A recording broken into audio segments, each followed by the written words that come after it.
COYFCast is brought to you by the Castleford Tigers Supporters Club. There has never been a better time to get involved with the CTSC. Just days away from Castleford Tigers' centenary year. Why else? Why else would you not want to get involved with the Castleford Tigers Supporters Club? They've been around for over 20 years now. They've raised over £115,000 for the club, and they have aspirations to make that £120,000 by the end of the year. I highly recommend you get involved. They have some fantastic events throughout the year, which are discounted if you are a member. You can join for just £10 right now. You can either grab the guys at the game, or you can email ctsctreasurer@hotmail.com for all the details. Hello, ladies and gentlemen. Welcome to the COYFCast and welcome to a hotly anticipated episode. It is the week before. We are on the downhill slope now, just a few days away from round one of the Super League season. And of course, that means it is time for the 2026 predictions. We've had a go at predicting the ladder, the trophies, the awards, everything which could happen over the course of the next 8 to 9 months. Very, very fun episode, long episode, as you can see. These roundtables, we've realised, can go for a while, but it's a good thing. That is a good thing. It means you've got plenty of content to get into. Loads of content to get into right up until Sunday, potentially. You can split it up into chunks. Maybe don't take the full 2.5 hours by itself. You can split it up into little half-hour segments or something like that. But yeah, it's a great chat. A pleasure to be joined again by Steve, by Nathan, and by Graham on the COYFCast roundtable. The third of these during the off season. It's been a pleasure having the guys involved, and yeah, I was really excited to record this one. As you can tell by the power of time travel, I've already recorded it. I'm doing this intro afterwards. I was really, really excited to get it recorded, and yeah, it was a lot of fun. It was a lot of fun and really interesting actually to hear some of the takes and hear where we kind of differ on certain teams, where we completely agree on certain teams and certain predictions and things like that. Yeah, it's a fun episode and hopefully you enjoy it. As I say, we're going to run through each and every team in Super League this year, give our take, and let you know where they're going to finish on the ladder. And of course, we'll do a section on Cass more towards the end of the episode because we want to go for everyone else first and give Cass their due. But we will, of course, give our take on Cass and where ultimately we predict the Tigers will come in 2026. So yeah, hope you enjoy it. First and foremost, really hope you enjoy it. Hopefully it's a nice little appetizer for the next few days ahead. I'm very excited to get down to the ground on Sunday. I've just read that the main stand has been sold out. It appears tickets are flying out for it. The fan zone's going to be open from 12 o'clock by all accounts, which is great. You can get down there nice and early. I'm looking forward to seeing the renovations and what they've done down there. Should be a really good vibe, I think, on Sunday afternoon. Hopefully the weather gets a little bit better, but even so, I'm sure we'll all get amongst it. So yeah, really, really excited to get down there on Sunday. Just a few little notes before we get into the episode proper. First and foremost, a huge, huge thank you to everyone who's got involved with the new COYFCast hoodies. Yeah, blown away, really. Blown away. I've mentioned a few times before on the podcast for quite a few, well, maybe even a year, to be honest, quite a while, that I've had the idea of producing COYFCast merch for some time. It's always been a bit of an aspiration of mine when I realised we had a bit of an audience and a bit of a community here. I am absolutely delighted to be working with Valpro Sportswear, a local brand who've done some great stuff for other teams, and recently Brad Singleton's testimonial. Valpro, excellent. Mark over there is absolutely spot on, and yeah, delighted to be working with Valpro. We now have merch. We have merch available to purchase. Already been flying off the website, which is fantastic. We've got a hoodie, which I'm dead chuffed with. I'm actually wearing it on the episode you're about to watch if you're on YouTube as well. And we've also got a bobble hat available right now as well in pre-order fashion. So there might be one of two hoodies available potentially by the time this goes out. Maybe not. There was one or two available to kind of get right now. Otherwise, you can pre-order a hoodie or a bobble hat in any size you like. You have until Saturday. So don't delay because they were going to get a big batch of orders for everyone who pre-orders, and then obviously it'll be a little bit of a judgment call over whether we do another one. So this might be it. This could be it. This could just be limited edition at this point. So if you do want to get your hands on a COYFcast hoodie, which come highly recommended by a few people who've already got them, which is great as well. Yeah, do head over to valprosports.co.uk. It's £26. It's a really good quality hoodie. It's cast colours. It certainly does a hell of a job, I think. So massively appreciate those who've got involved already. Quite a few have been ordered. But yeah, Valpro Sports, head over there, get your hands on a COYFcast hoodie, maybe even a COYFcast bobble hat as well, because it's got no signs of getting warmer at the minute. If anything, it's getting colder. So get your hands on those.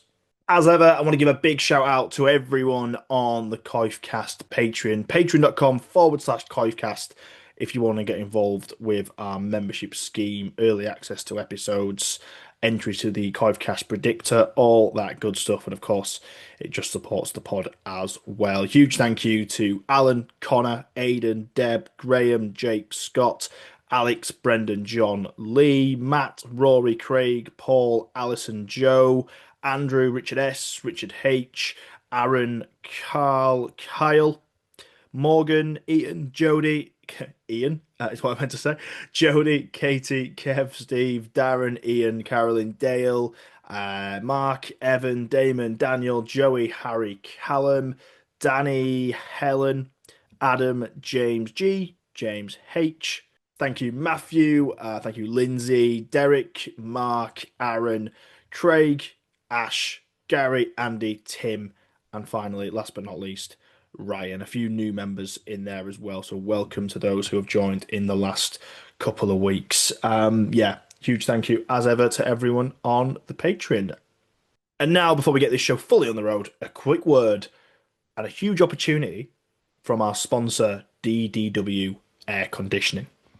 The good people at DDW Air Conditioning are your experts in air conditioning installation, servicing and maintenance. A lot of people don't realise that modern air conditioning isn't just for cooling, it can also heat your space, keeping your home or business comfortable all year round. And with energy bills at an all-time high, air conditioning is one of the most efficient ways to heat and cool. In fact, it's up to 5 times more efficient than traditional central heating. They cover the entire UK, no job too big, too small, and for a free, no obligation quote, contact Dan by phone or email. Both those details are in the description below. But not just that. When you inquire with the details below and receive a quote from DDW this season, 2 things you need to do. 1, you need to make sure you're following DDW on Facebook. That's very, very important. And the second thing is you need to tell them you've been brought to them via the COYFcast. That is very, very important, and there's one reason why. Anyone requesting a quote from DDW this season via the COYFcast will be in a very, very special draw at the end of the season. For every point Castle Tigers score this season, they will get £1 off that quote. It's a huge offer. Could be millions. Could be millions of pounds you get off. Who knows? It's a fantastic offer. It is fantastic from DDW. One lucky person, one lucky business, whichever it may be, where they get their quote from DDW Air Conditioning. If they follow them on Facebook and they say the COYFcast sent them, a good few hundred quid potentially off that quote based on how many points Castleford score this season. 27 rounds, plenty of points to be had. We've got quite an attacking side this year. You know, hopefully we can rack up the points and we can rack up the money off that quote. Fantastic stuff from DDW. If you are interested in getting that air conditioning fitted, make sure you're getting a quote and make sure you're following them on Facebook and you're mentioning that the COYFcast sent you in their direction. Okay, let's get started. Let's get into it. Let's get into the one we've all been waiting for, the 2026 season predictions. I've genuinely just waiting for this. I've been really excited to get into this episode. We're now in the week of Super League beginning. We're only a couple of days, 3 days out from the very first game as well. So fair to say the excitement is rising, and I'm really, really excited to get into what we think, what is going to happen. We'll back ourselves. What is going to happen over the next 9 months or so.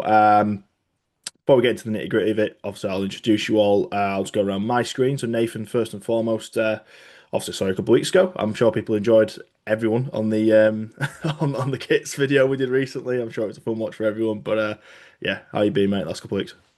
Yeah, not too bad. Happy that I'm going to be allowed into most grounds in Super League following my points of view. Probably unlike Graham, who's banned from half a Super League this season. But no, mate, it's not too bad. Nice to. I wasn't there in the game, but watch on Twitter. Cass win a game of rugby, so we are officially unbeaten in games that matter in 2026. 100%, 100%. Not even conceded a point yet. What's the No, problem? What's the problem, eh? not many Not other even teams conceded. could say that. Exactly, exactly. Yeah, Graham, you are next on my screen. Yeah, might be banned from a few grounds based on your comments in the kits episode. I'm got even more scope in this one. I'm not even just talking about kits today. You got loads to go at, mate. So, Yeah, how you absolutely. doing? Yeah, I'm good. I did go to Donny, and you know, I've seen some of the comments on social media about, well, that's it, season over. There's no point in turning up this weekend, but no, I thought it was what we need as a team. We would have had no benefit going you know, to Swinton and putting 50 or 60 points past them. We had a tough physical game against a team that's going to be fairly high up in Championship, Yeah, and the team that's got a lot of Super League experience. So I think and we kept them scoreless, and they never looked like scoring, to be honest. So I think there's quite a few positives to take from that, and obviously looking forward to getting back that lane this week. yeah, 100%. I think sometimes you need a bit of a. It helps to have a little bit of a grindstone to work against. I think at this stage of the year, and I think Donny, as I said in the episode I did last week, I thought Donny were going to provide that. I think they certainly did, and I think yeah, ultimately not the most fancy of results, not the most extravagant results. Obviously, we've had 100 odd nils and what have you this weekend, and we're going to put teams to the sword, etc. But I personally think Cass and Leeds are probably the teams that are probably going to get the most out of this weekend. Really, you have a 13-point win, a 14-point win against decent opposition that have given them a good go. Like I said on social the other day, I think the way Brad Arthur and Ryan Carr both come out afterwards spoke volumes. Really, I think they were pretty pleased with it, and it was just, yeah, people just need to chill out a little bit. It's February. just chill out on social media. You don't need to do it. Steve, before we get into too much rugby chat, before I've introduced you, how you doing, mate? How's things? Yeah, good, thank you. Again, good to have the rugby league back, isn't it? Really, kind of a 100%. weekend of good games, and enjoyed watching Bradford and London on Sunday. Good to have some, rugby league I can watch without being too involved in it. And obviously, Lot Lane going over to KR. Credit to those boys going over there. They look like they've put in a really good account of themselves. So yeah, really, really good start to the season. Yeah, 100%. And yeah, and a shout to Lot Lane. Yeah, like you say, and scoreline does not matter one bit in those kind of moments. That is all about the experience. I know personally one of the lads who played, and I'm sure we all have links to people who were over there on the night. Yeah, for me, people talk about the Challenge Cup and the need for this round and stuff. I thought it was brilliant. I thought it was absolutely brilliant that teams like that get the opportunity to go to a team like Hull KR. Even the stuff about where the game was hosted, 'cause there was all that commotion about why it should be at Cast. The players were unanimous. They said themselves, "Why would you not want to go to Hull KR? It's brilliant that they get the experience to go and play the champions in that kind of scenario." So yeah, big shout out to Lot Lane. I hope the boys really, really enjoyed their night. I'm sure they were pretty bruised on Saturday. Don't get me wrong, but I hope they enjoyed their Friday night over there in East Yorkshire. So credit to the Lot Lane boys. Let's get into it then. Let's get into 2026 Super League Challenge Cup, all that good stuff. What we're going to do, we're going to take each team in turn to start with. We're going to go through each of the 14 Super League teams. We are going to leave Castle last because, of course, we are. We will go alphabetical to that point. We'll touch on each and every team and we'll give our prediction after a little chat where we think they're going to finish on the ladder. We'll then remind each other of our ladders. We'll then go through some of the awards, the trophies, the Man of Steels, who's actually going to win the league, etc. All that good stuff. And then we'll touch on Cass specifically at the end, talking about our best signings, who we think is going to be the MVP of the Tigers this year, etc. And so that brings us to our first club, and that is the Bradford Bulls. That is the newly promoted, instated. I'm not sure how it really works. Installed into Super League, the Bradford Bulls, along with York and Toulouse, obviously. And one of those teams, I think it's fair to say, and they're not alone in this, there's quite a few teams this year where you probably can't look at 2025 for how Bradford could possibly do this year because it's a completely different team. I've got a list of kind of departures and signings for each of these sides. And yeah, it's just a brand new side. Obviously, for Bradford, they put it together like you kind of expect them to going into their first Super League season in some time. They did lose. They allowed players like Tom Holmes, Kieran Gill, Jordan Lilly to move on. A couple of strange ones in there, actually. I thought they might have kept a couple for their squad, but they have signed pretty extensively. Ryan Sutton, probably the headline signing. Jaden Nikarima, Roe Milnes are going to be the 6 and 7 partnership. Caleb Akins from Fev is going to be fullback. Andy Ackers at 9. Joe Mellor's going to play 13. A whole new spine just there. Obviously, lots and lots of change for the Bradford Bulls. Who wants to start? Who would like to begin chatting about the Bradford Bulls? I'll go around my streams. I will start with Nathan. Yeah, Bradford 2026. They're going to attract some eyeballs. I think it's fair to say. Maybe not for all the right reasons at times, but they're going to be an interesting watch at the very least. What are you expecting out of the side that Bradford have put together? I had them 14th. I've moved them up to 13th. Interesting. I didn't watch loads of it on Sunday. I caught bits, and I thought my overriding things. I thought London looked pretty poor, but I believe they lost quite a few players through the game as well. They just looked tired towards the end, but they did move the ball around well, did Bradford. I just think they're a side where they probably will get found out pretty quickly. And there were a few times where London did get them on a bit of a roll. And like I say, you've named some of the players that they've signed experience, but if they lose a couple of players, I think they are in deep trouble, just with like the depth that they've got. So I think they'll pick off a couple of sides. I think Odsall's going to be an equaliser for them when you go there, especially if you play them there early in the season. We knew what it was like last year, but I can't see him performing as well as some Bradford fans, people will expect him to do this year. So I think I'll put him in 13th. Yeah, so very much throwing him into that bracket of, and it'd be interesting to see if we do. You don't have to tell me right now, because obviously we're not going to touch on York until the 13th side we're going to talk about. So whether we just have the promoted teams in the bottom three will be interesting. Obviously, a lot of people do. Probably 90% of people probably do have those three teams in their bottom three. You're committing to that with Bradford in 13th spot. Graham, what do you reckon for this Bradford Bulls side? It is. I do. I won't say I feel for them because obviously they're coming in, they're taking the opportunity. It is what it is, but like it is a bit of a hodgepodge side, isn't it? But it's kind of gonna be, isn't it? I guess when you're told in October you're going to be a Super League team, you're going to have to throw something together. They certainly have done. How do you rate this squad that they've put together with Kurt Haggerty?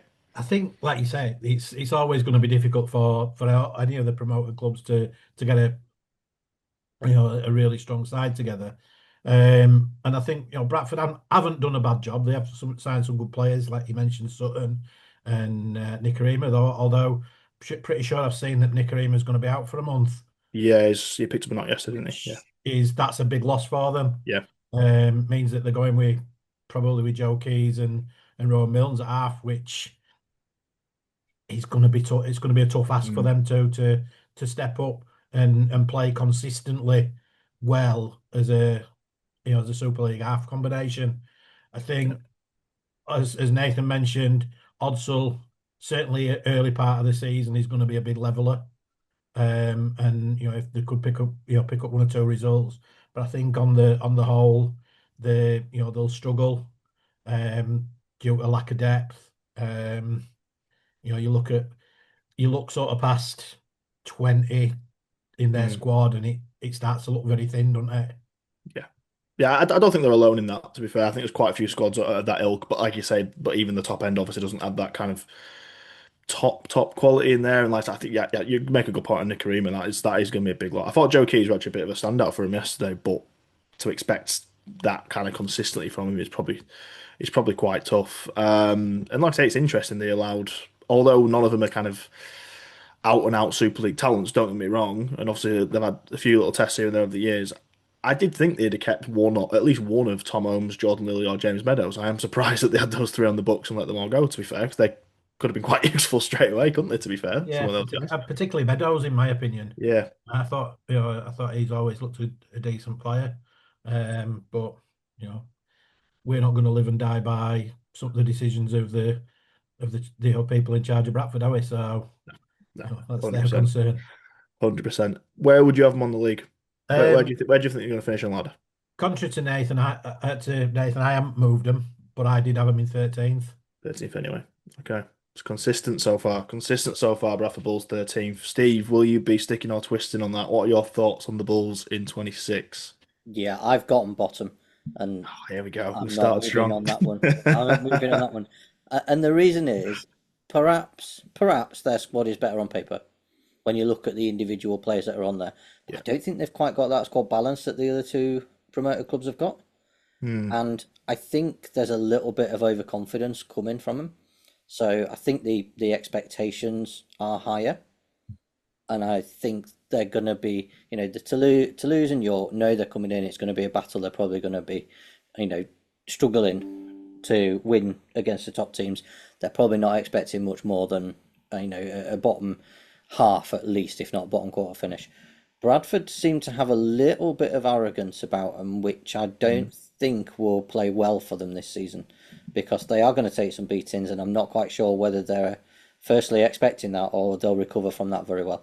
So I just think that expectation that they've imposed on themselves, I think, by some of the stuff they've been putting out on socials and some of the stuff that that's been said, I think that might come crashing down. So actually, I've got them bottom rather than 13th or 12th. Strong. Strong. I have got the Bulls 13th as well. I've got them 13th.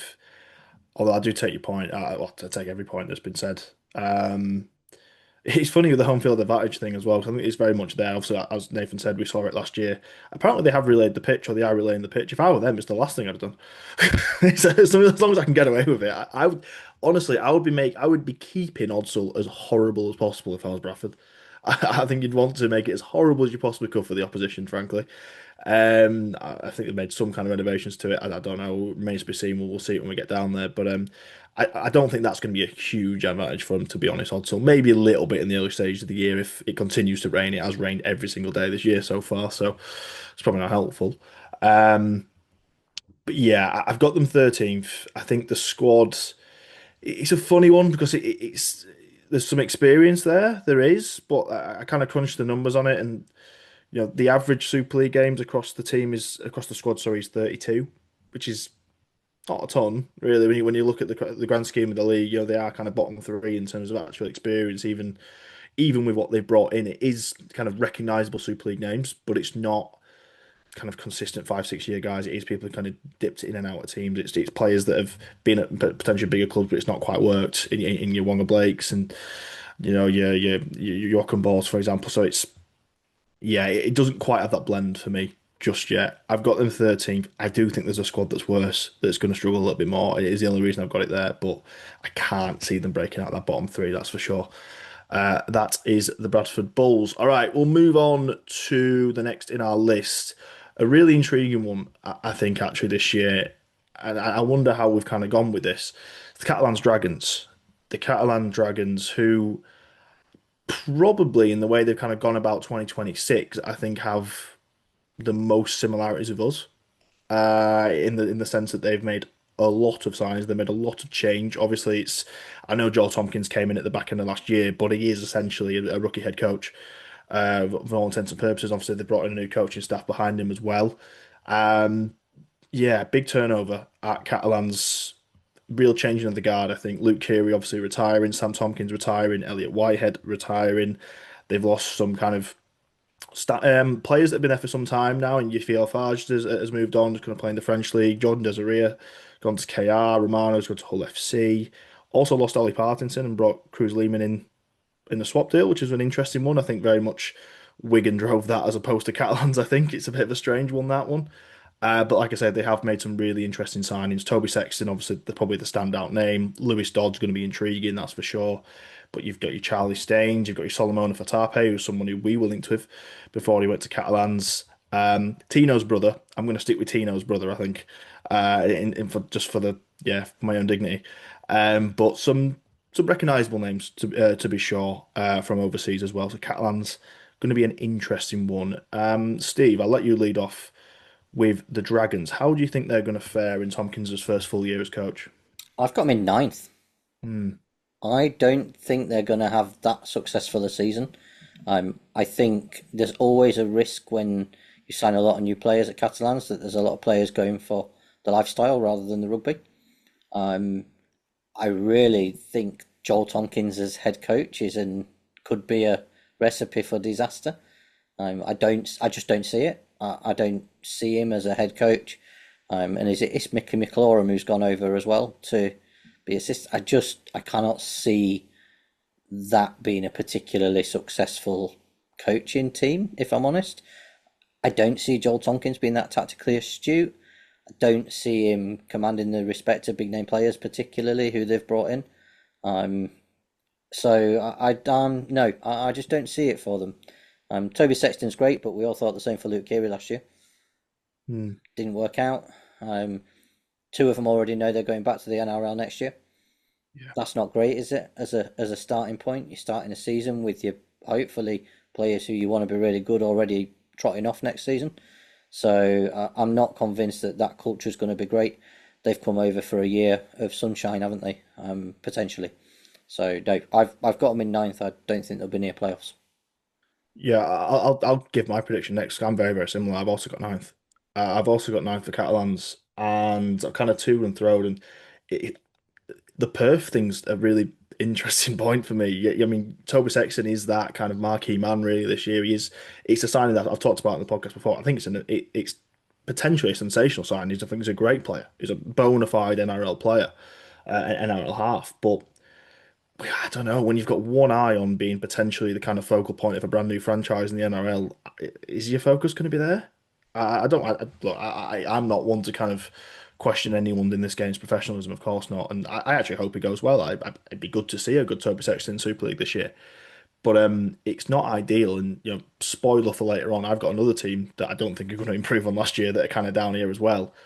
And Catalans and that team have both got a number 6 this year. We've got one eye on the NRL in 2027. And I don't think that's a great thing. I do think they've changed the recruitment policy a little bit. John Tompkins just said that they have gone younger. That's for sure. They've certainly gone for they're still getting the overseas players, but they've still got younger than they have, which could work. Could work, but that means they've gone for a little bit less proven as well.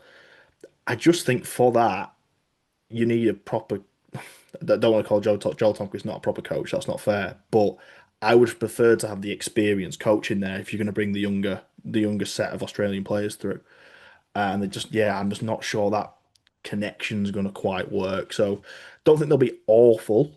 I don't think they'll massively improve. So yeah, I've got Catalans going ninth this year, which I think would be that'd be the same as last year. So that'd be pretty much consistent with where they were in 2025. Graham, Catalans, what do you reckon? Similar to everybody else so far, yourselves and Steve. I've actually got them in 10th. But I think as my league table emerges, there'll be a bit of a battle, and I won't be surprised Yeah, if any of them flicked around in the order. yeah, But I've got them at 10th, and I think the big thing you've mentioned Sexton and Dodd are both naturally scrum halves. yeah. And they're both going to want to do the same game, play the same sort of game. So is that going to gel?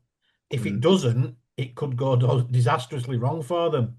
There's some interesting signings in there, and Sexton obviously is one of them. But I just think, well, for the sort of reasons that you've said, Tompkins being a novice coach, um, people already having one eye on contracts elsewhere.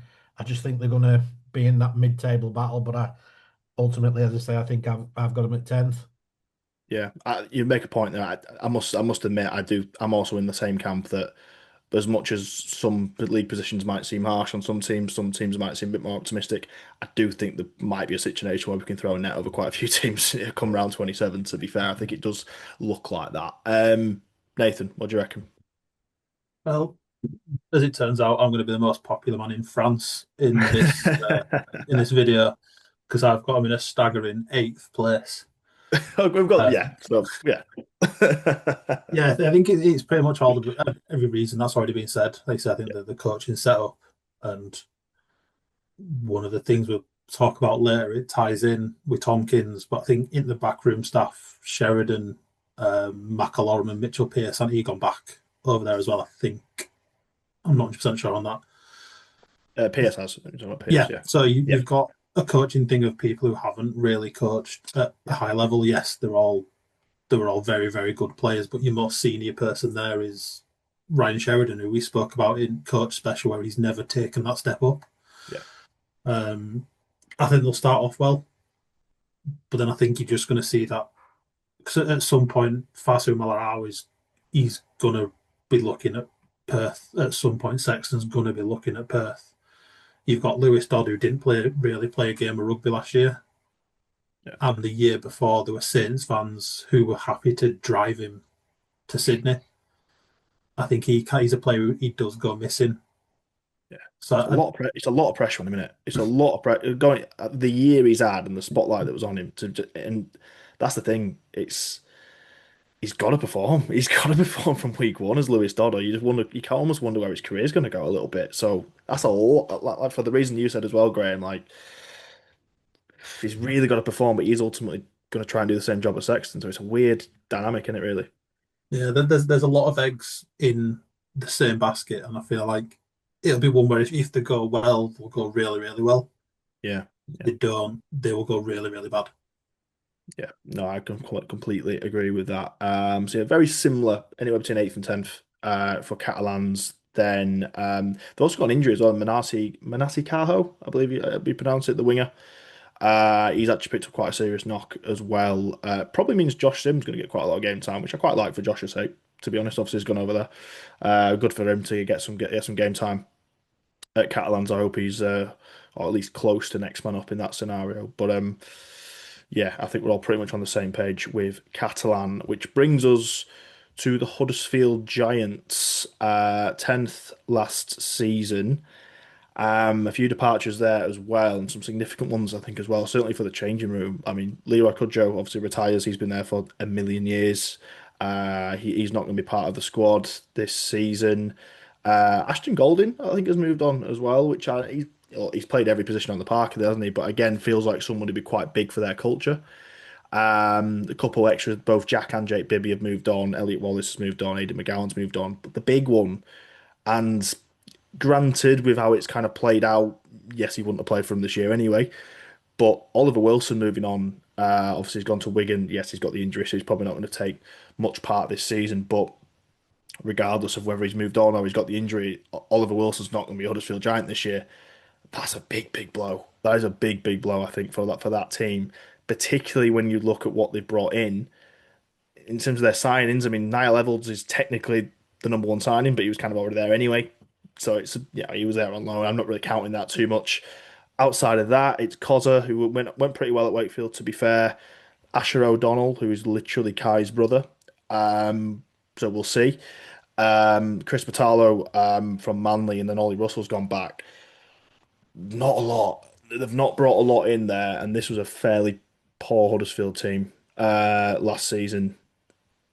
I'll just lead off. I've got them 11th. I just don't see. I just don't really see where significant improvement comes from. They seem pretty confident in the camp, but you do in pre-season. You do kind of say that. I'm just looking at that team, looking at that squad, looking at what they brought in, looking at what they've lost. Looking at with respect, I really like Luke Robinson, but his sort of lack of experience as well, and kind of what he's shown us so far. I'm struggling a bit with Huddersfield Giants, to be honest. Graham, what do you reckon to the Giants this year? Um, very, very similar to what you said. There's some big influential players that's gone there. Some real leaders of their squad, or what has been their squad, that's gone. They're obviously putting a lot of faith in Flanagan, whilst he hasn't got the number one shirt. He's signed a long deal. I do wonder if that's to make sure that they're in a position where they could get a transfer fee in the next 18 months. But I have them struggling, and this is where I start to get popular. I've got them, they split in the relegated club or the promoted clubs. and I've got them in 12th. Right. Well, interesting one. Interesting one. Particularly scathing of Huddersfield, but I get it. Flanagan's an interesting one. Yeah, 21 shirt was it? You say it was by far and away their best player last year, wasn't it? So, is it one of them where it's almost they didn't expect it from George Flanagan? Obviously, they've spent a bit of money on Niall Levels. It was great. Don't get me wrong. I like Niall, but it's just there must be a bit of buyer's remorse there, a little bit on Niall Levels. I would have thought because clearly they're up to cap. They must be up to cap with what they've brought in. Because other than that, there's not a lot of recruitment, and they clearly needed it. So they must be thinking, oh Christ, we've brought in our levels. We already had the fullback tailor made and ready for us now. So it's almost you've got to kind of find a way to fit George Flanagan in, I suppose. Steve, yeah, what are your thoughts on that and Huddersfield generally? Yeah, I've got them in 10th. Um, I think I like Ollie Russell as a player. I've always rated Ollie Russell. I think he's a good, solid, tough, creative halfback, good kicking game. He's a really good all-round player, and I think actually he'll be probably a little bit of a better fit for them than what they've had before. Will So he play though? Will he play though? Because presumably, I mean, Lola here and Clune would be I guess, the 6 and 7. So again, there's. I agree with you. I actually quite love Russell myself, but you've got Russell and Flanagan there, and actually they're sort of on the outside looking in. To be fair, it's a strange yeah, one. maybe. I mean, you could play potentially Ollie Russell at 13. He's tough, isn't he? He's a really tough player. And he can tackle and he's got an engine. But um, I do like him as a player, so I think he'll go well there. Hmm. Clune, I'm not sure about. I think Ollie Russell might come in and take his place. If I'm honest, I don't think he was great last year. But I've got him in 10th, which is above the three promoted clubs and one other that I won't give away quite yet. Interesting, interesting. I like that. Little breadcrumb there from Steve. I like it. I like it. Nathan, the Giants. What do you reckon? 11th. I won't say what I wrote down for my prediction, but it rhymes with white and starts with S.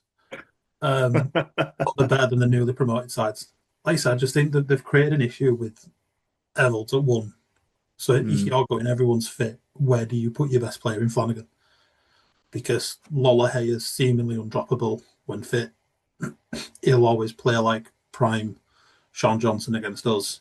Yeah. Adam Clune's been made captain, so he's playing 7, and you give Evans the 1 shirt. So, like I say, your best player, your most exciting player, is on the outside. Hmm.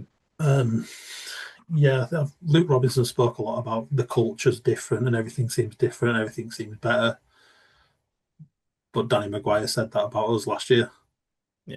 And I don't think you're ever going to get a coach come out in pre-season and say, "Yeah, we're banging trouble." Um, yeah, I just think it's going to take something massive from Huddersfield to be anything close to playoffs. Yeah. But yeah, Lola Hay is going to get a man of the match performance against us at some point in the Probably. year. Probably That's get that's a Michael prediction for Keane. me. Yeah, 100%. There's remained a bogey team for whatever reason. It's a strange one, isn't it? Yeah, I find some of the narrative around Huddersfield really interesting because like you listen to every kind of a lot. I've listened to a lot of kind of previews things like that, and there's this kind of this idea that like they just had loads of injuries last year. They'll be fine. Might I don't know. They did have a lot of injuries. Fair enough. They did have quite a lot of players on the shelf, especially quite early on. But I'm still just looking at this squad fully fit as far as I'm concerned at the minute. I just don't see it. I just really don't see it as some team that's going to be competing for playoffs. I just don't. Can't really wrap my head around it. Maybe they can hit some form. And like I said, I've said many times, I really like Luke Robinson. I hope it kind of works out for him. But yeah, they look a little bit on a hiding to nothing at the minute. And yeah, the fact that, like I say, they must clearly be near cap, else they would have brought more or potentially even more experienced, better players in. The fact that that squad is at cap is a concern. I think that's a major concern. We talked about it, I think, last year when we came on. The fact that I dread to think what Tom Burgess is on. He clearly didn't provide the impact they needed last year. There's clearly some players in that squad that are on far too much money. I think, and that's a hole they've got to try and dig themselves out of, and I don't think they can do it this year just yet. All right, we'll move on to the whole clubs then, and we'll kick off with Hull FC, seventh placed finish for Hull FC. Sort of one of the stories of 2025, I suppose. I mean, obviously they were very, very poor in 2024. Cartwright comes in, certainly turns them around to a certain degree. Last year, they ended up just outside the playoffs in seventh, but certainly a much, much better year for Hull FC. Steve, you're nodding. Do you want to lead off with your prediction for the Black and Whites? So here's the first bolter. I've got him in second. Wow. So Well, okay. I just fancy that they made a lot of progress last year. They Mm, made a lot, probably more progress than any other club last year. And if they can build on that, then I think they stand a really, really good chance of finishing high. So players they brought in Sam Lisoni. So last year when you played Hull FC, if you saw off Herman Essa, which not mm, everybody did, you kind of took a bit of a sigh of relief that he'd gone off. Now he's going to go off, and Sam Lisoni's going to come on. And that's going to be a really, really tough ask for a defensive line to deal with those two players, either potentially on both on at the same time, or if they kind of use those in rotation. So I could see him being a really, really good signing and complementing what they've got already. They've signed Harvey Hill, great player, really young, hungry. I think a very, very good Super League player already who could go on to be extremely good. Um, I rate Will Price coming in at fullback. You look yeah. at teams, and it's really hard to finish high up that table without a really good fullback. And I think they've brought one in Will Price. He's had that kind of bedding in time, and he looked good last year. Picked up a bit of an injury, I think, as well, so was out for a bit. But I think he's a bit of a spark. And then they've brought in Jake Arthur at 6. Very good player, plenty of NRL experience, very different to Aidan Caesar. I just think they're a really well balanced team. I think they've got a lot of power up front, and I think they could take Super League by surprise this year and finish really high. Interesting. Second place finish for Hull FC from Steve. I like it. I like it. This is good because it's taken a couple of teams, but we've been very consistent across the board so far. So it's good that potentially we could go a little bit different here. Nathan, what have you got? Where do you reckon the early birds are going? I've got him in sixth. And my little write up was injuries will decide how they go. Yeah. Um, there is some kind of a voodoo curse over the MKM, which means they will always pick up injuries to serious players. But I just think they just look a good side. We sort of spoke last year about how many signings they made, and they were a big, big change around. And I think pretty much the entire back line and majority of the pack changed. They were really, really good. I think there were times when they were poor as well. Like we beat them in their own backyard, which were a poor result for them. Yeah. But yeah, I just think there's a few other teams who are going to be more consistent than they will be.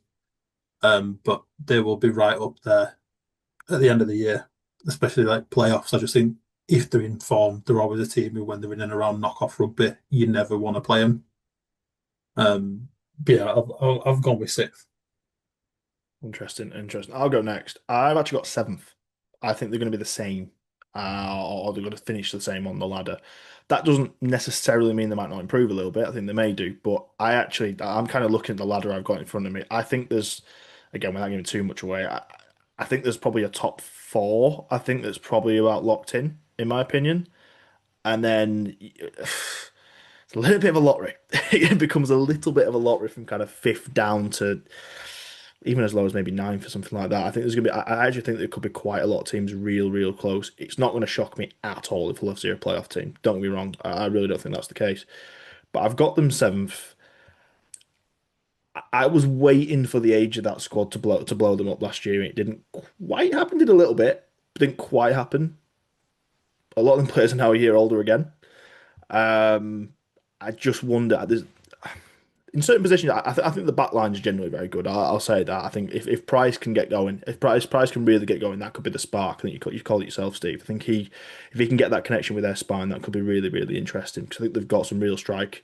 I mean, as a set of wingers go, I think Barron and Martin are superb. I think they are potential. They could be England partnership in a couple of years' time. To be fair, they are that good. Up front and in the middle, they've got some serious size.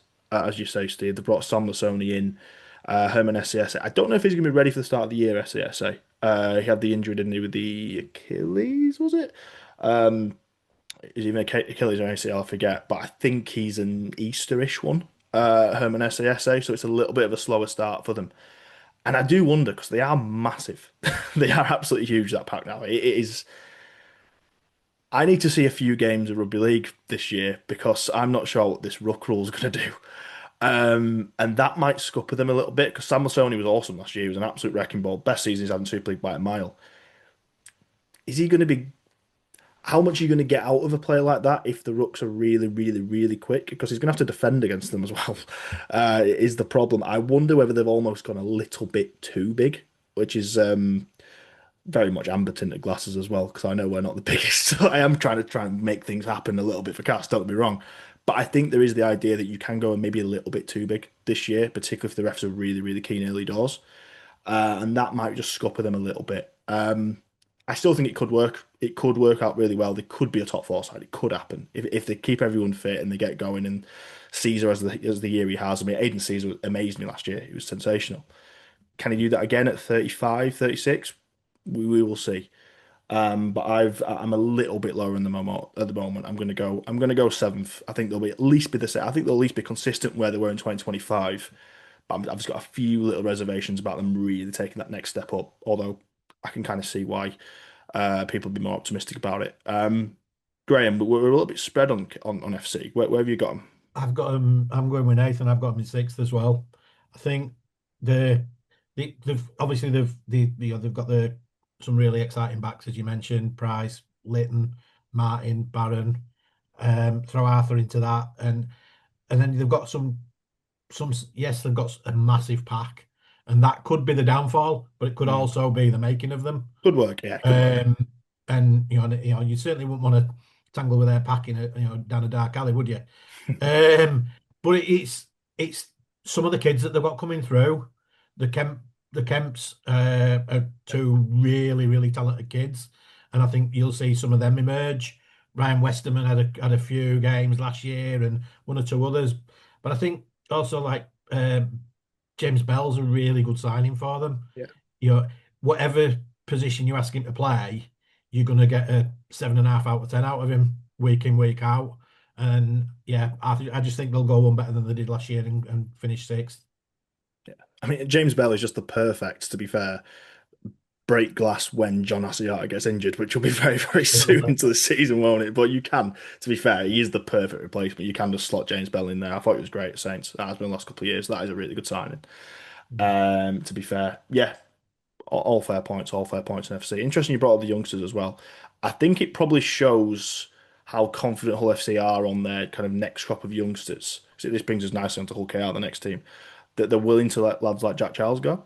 I thought that was a really interesting one, particularly to KR. I thought that was a really interesting move that they allowed Jack Charles to go to the champions, the treble winners, Hull Kingston Rovers, and that's the next team. Obviously, we know what they did last year. In terms of departures, Hull KR this season, obviously two big names, certainly big names. We talked about even Hilly of Huddersfield in terms of kind of culture drivers, I suppose, within the changing room. Obviously, JWH, a massive one for them in 2025. Mickey McAlorum as well, of course, now part of that Catalan's coaching staff. They've also lost sort of Niall Evans, but obviously he'd already gone midway through last year, and Kalepi Tanganoa, and they've brought in a few, like I said, Jack Charles, Tom Whitehead, a few of the younger guys, but the three kind of senior players they've brought in, Jordan Desiree, Carl Lawton from the Cowboys, and obviously Tom Amone, someone we know pretty well after last year.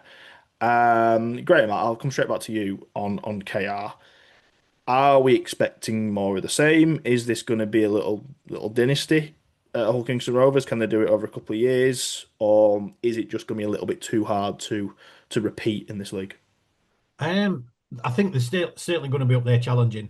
One of the things that's going to be crucial to how their season goes is how they react after having the highs of the World Club Challenge against Brisbane, the Vegas game.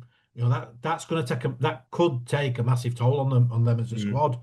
I think when you look at their squad, I mean, they've got some great players, some really great players. I mean, we would all expect that Mikey Lewis is going to do some sublime stuff again this season. I think that they're going to be there or thereabouts, and I've got them in second. I think they've too much talent for them not to go well. But when you start looking at their squad again, like we talked about with Bradford looking a little bit thin after sort of number 21 or so, they do. They've got Lee Kershaw in their squad at sort of, I think 23 or 24. And they were happy to ship him out last year, as he obviously had a few games with us. So I just wonder if they've got maybe need a little bit more depth to what they've got to be up there as and winning trophies again this year. But yeah, I think they'll be there or thereabouts, but ultimately, I think somebody will finish above them. Yeah, it's a fair point. It didn't seem last year at all when you watch Hull KR that they had any players in the 20s playing, did it? It seemed like they were pretty good. They had some luck for sure. I mean, you need it, don't you, when you're gonna have the year that they had? But certainly they were they were definitely the most consistent team in the league, I think, in terms of picking sides Yeah. week on week on week. I think So will that continue? I guess we'll see. I think Ross, if you look at that over the last 10 years, the team that Yeah, has the least injuries tends to be there or thereabouts. yeah. And we were in 17. We kept virtually the same side together all season. The following year we had more than his fair share of injuries, and And a few Wheels years sort of fell preceding off. as well. Yeah, but as I say, I think they'll be there or thereabouts. For sure. Second for Graham. Steve, the Robins. What do you reckon? Yeah, I've got on top again. I just think their squad 1 to 17 is the best squad in Super League. Coach is really good. Coach seems committed. Players seem committed to the cause. They're bringing in. I think fair criticism that they're bringing in players produced by other clubs, but at a point where they don't demand a first team place, but they go in and they're perfectly capable of taking it if they need to. So yeah, I've got them top just because I just don't see any other club really having that level of squad on paper. Again, if they get a really bad run of injuries, absolutely, but that can happen to any team. But I think all things being equal, I think they'll finish top again. Nathan, you concur? I've got them in second. Interesting. Probably the main reason is because last year they were chasing it. They were chasing down the league and everything. They've now got 13 teams chasing them. And so I think you go 1 to 17 and the quality. But again, it's like Graham said, if you maybe, yes, if you lose like an Atamorg, Jack Broadbent goes to fullback, that's fine. But it's if you lose a couple. And to state the obvious, I just think there's one side who is going to be better this year, who I have a feeling me and Graham are going to say the same team. But I think it'll be close. I think they'll be really, really close to top two. But I just think they might just get picked this year.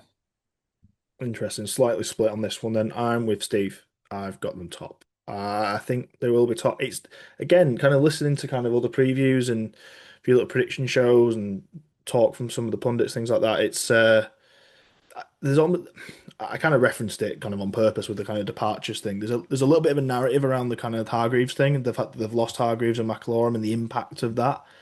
And can they fill those spots, etc. I think they've done that and then some.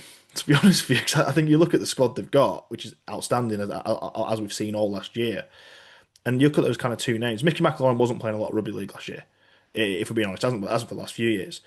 And they've brought in someone who's not an absolute superstar in Carl Lawton, but certainly someone with some decent kind of NRL experience, a bit of versatility as well. You can almost fill that kind of back row spot if you require that Tango Noah's left as well.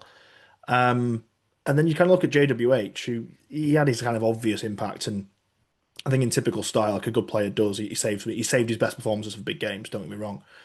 I actually think you're going to get a better overall performance from Tom Amone over the course of 27 rounds, though. So I think they've improved. To be honest, I think they've actually improved year on year, if anything. And it's already a fantastic side as it was. I do take your point though, Graham. I think it'd be interesting to see if there is a bit of an early season kind of hangover with the World Cup Challenge with Vegas. It's quite a lot packed into this early start. Although it helps when you can pick your round one game, doesn't it?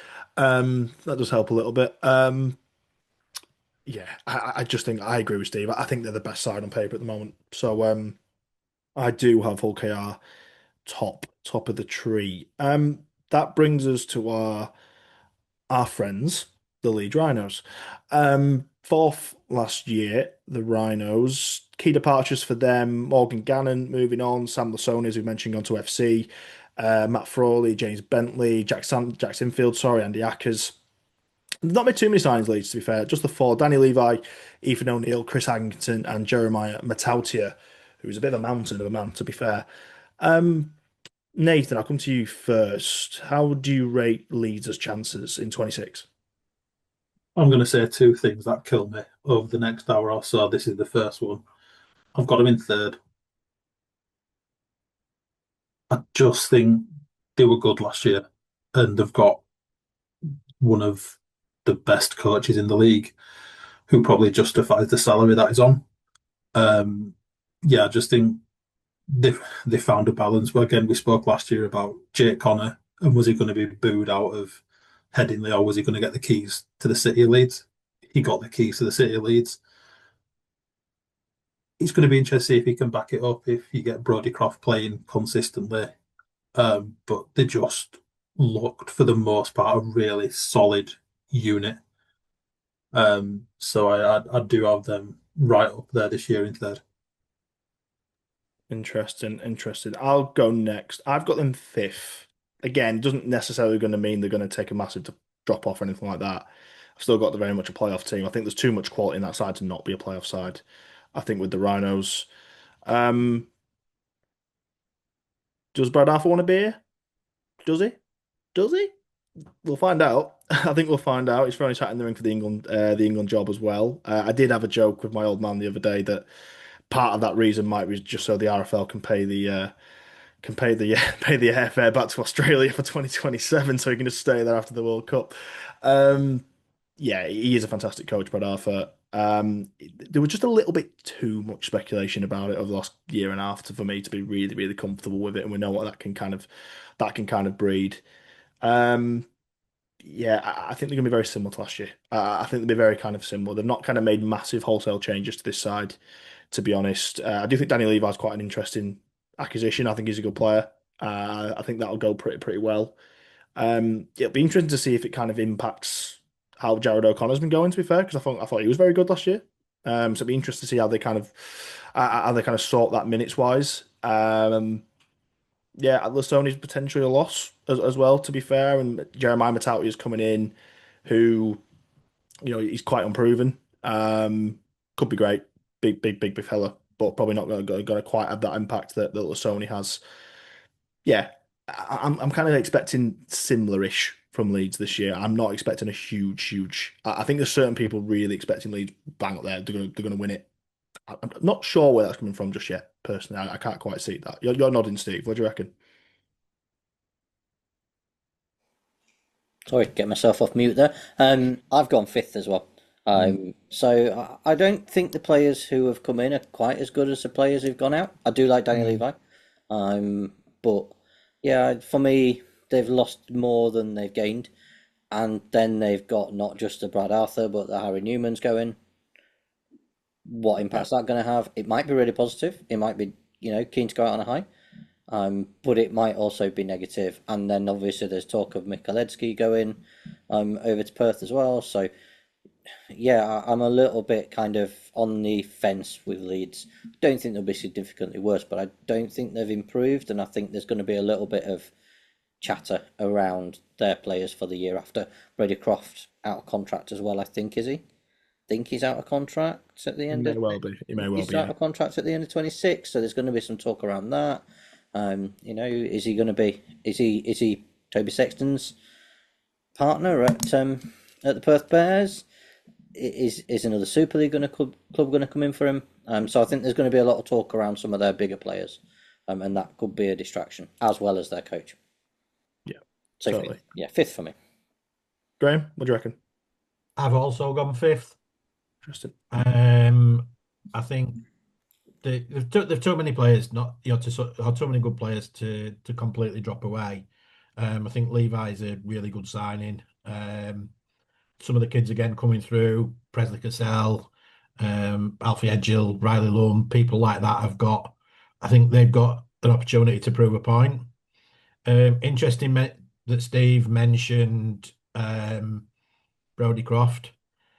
Um, he's not the boldest prediction I'm going to make on this episode, but I have this feeling that he will not see the season out at Headingley. I think he will be gone before the year's out. That is bold. I'm intrigued by what the bold one will be because that is pretty bold. And it's not come from anywhere. I've not heard any rumours or anything like that. Yeah, there's You know, just what's it based on? What's the scenario you're seeing there? What do you reckon? Do you reckon NRL move? yeah. I think he'll end up with signing for an NRL club, and I think he'll ask for an early release. I just, he signed this mega contract at Salford, didn't he? And Yeah. I've committed myself to Salford for X number of years, and 5 minutes later he's out the door, and I think he's got that potential to do it again. Yeah. Interesting. That is a bold prediction, but we like that. It's just based on a gut feeling. That's all. Not Interesting. anything that I've heard or anything No, like no, that. no. All good. All good. That's what we want. That's what we want. We want the bold stuff on this podcast. That's for sure. So Brodie Croft will be leaving before the end of the year. That is Graham's hot take on the Leeds Rhinos. But yeah, three of us go fifth. Nathan kicking himself that he's put them higher.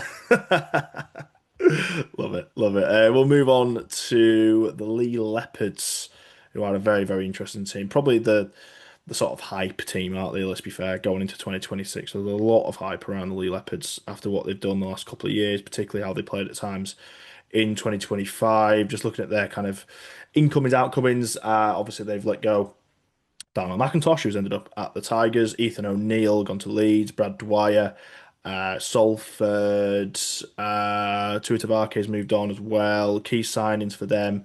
Jacob Alec is going to be a really interesting one in his senior. Liam Horn, obviously, just a couple of players we know very, very well.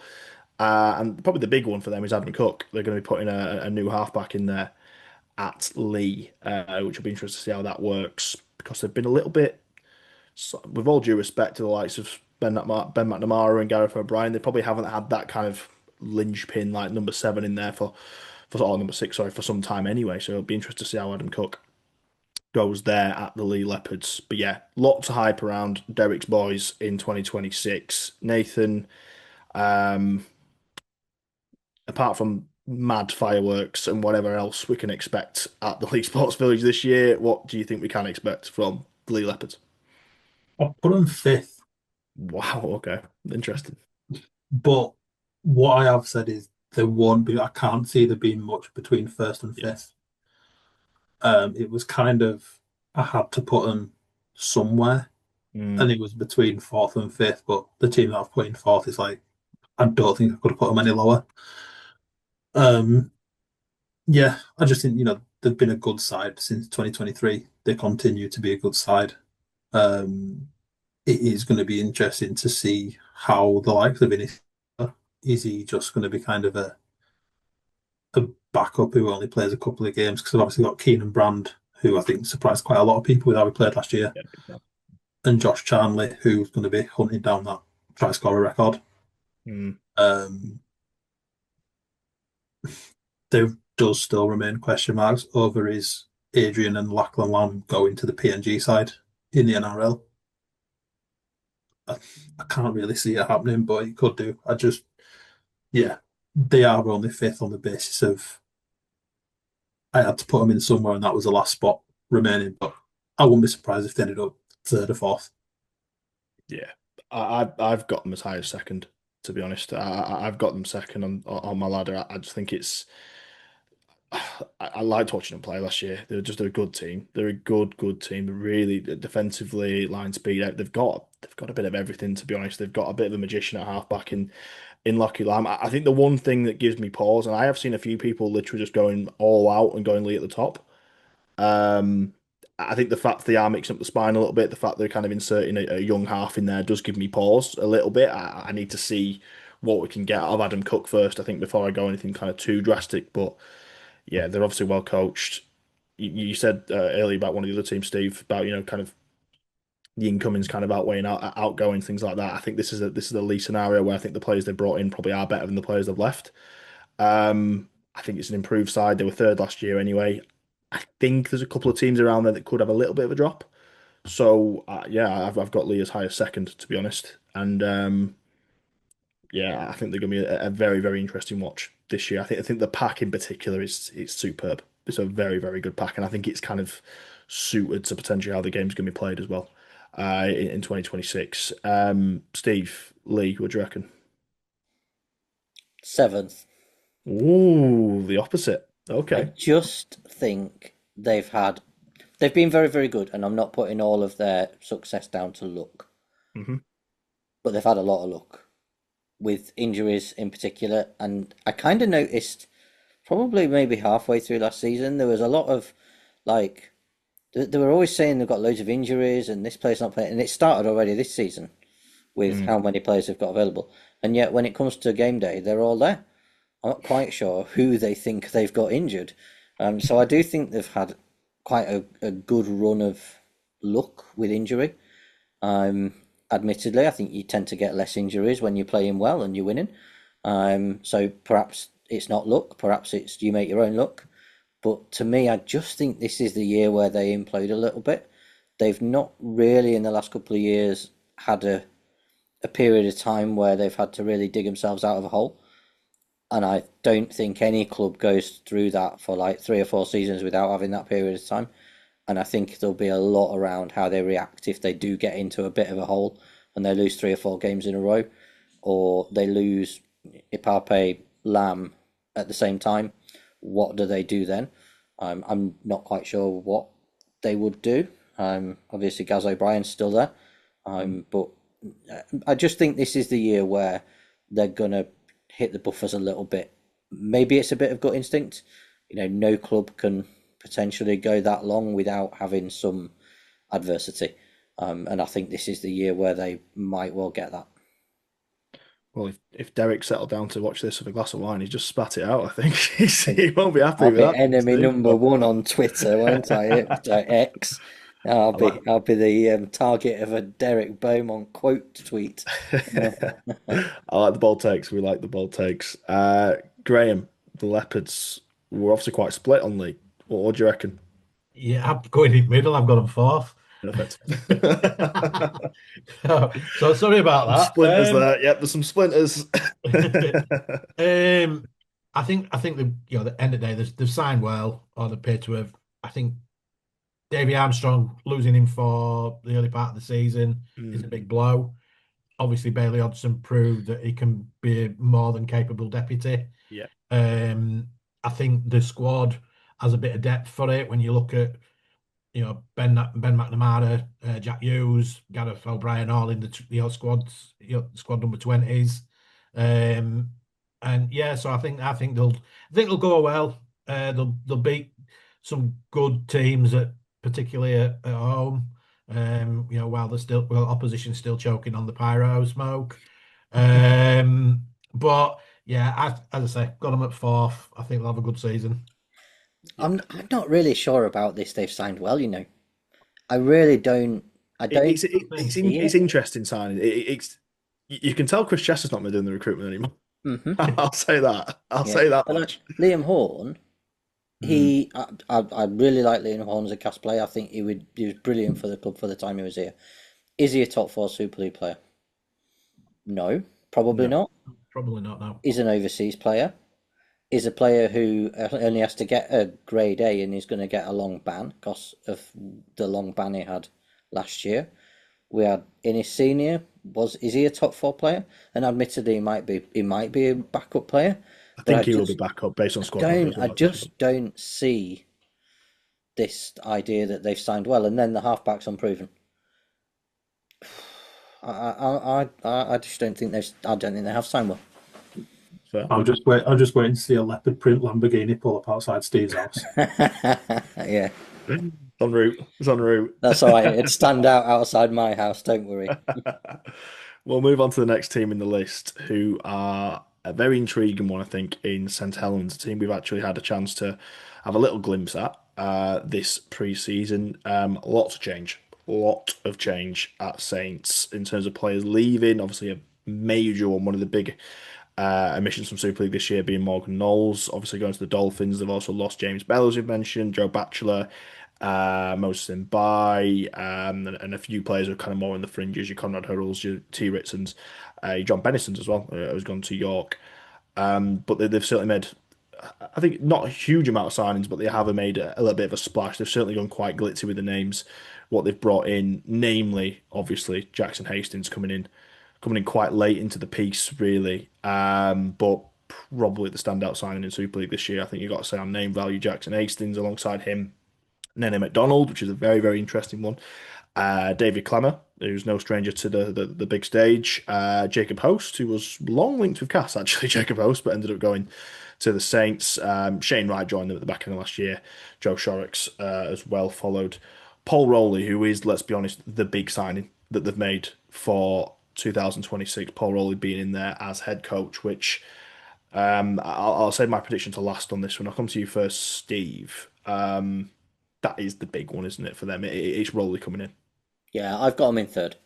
I think they've made some good signings. Nelly MacDonald, if they can keep his head in the right place and more importantly keep him actually in St Helens, I think they stand a decent chance of going really, really well. He's a real strike player.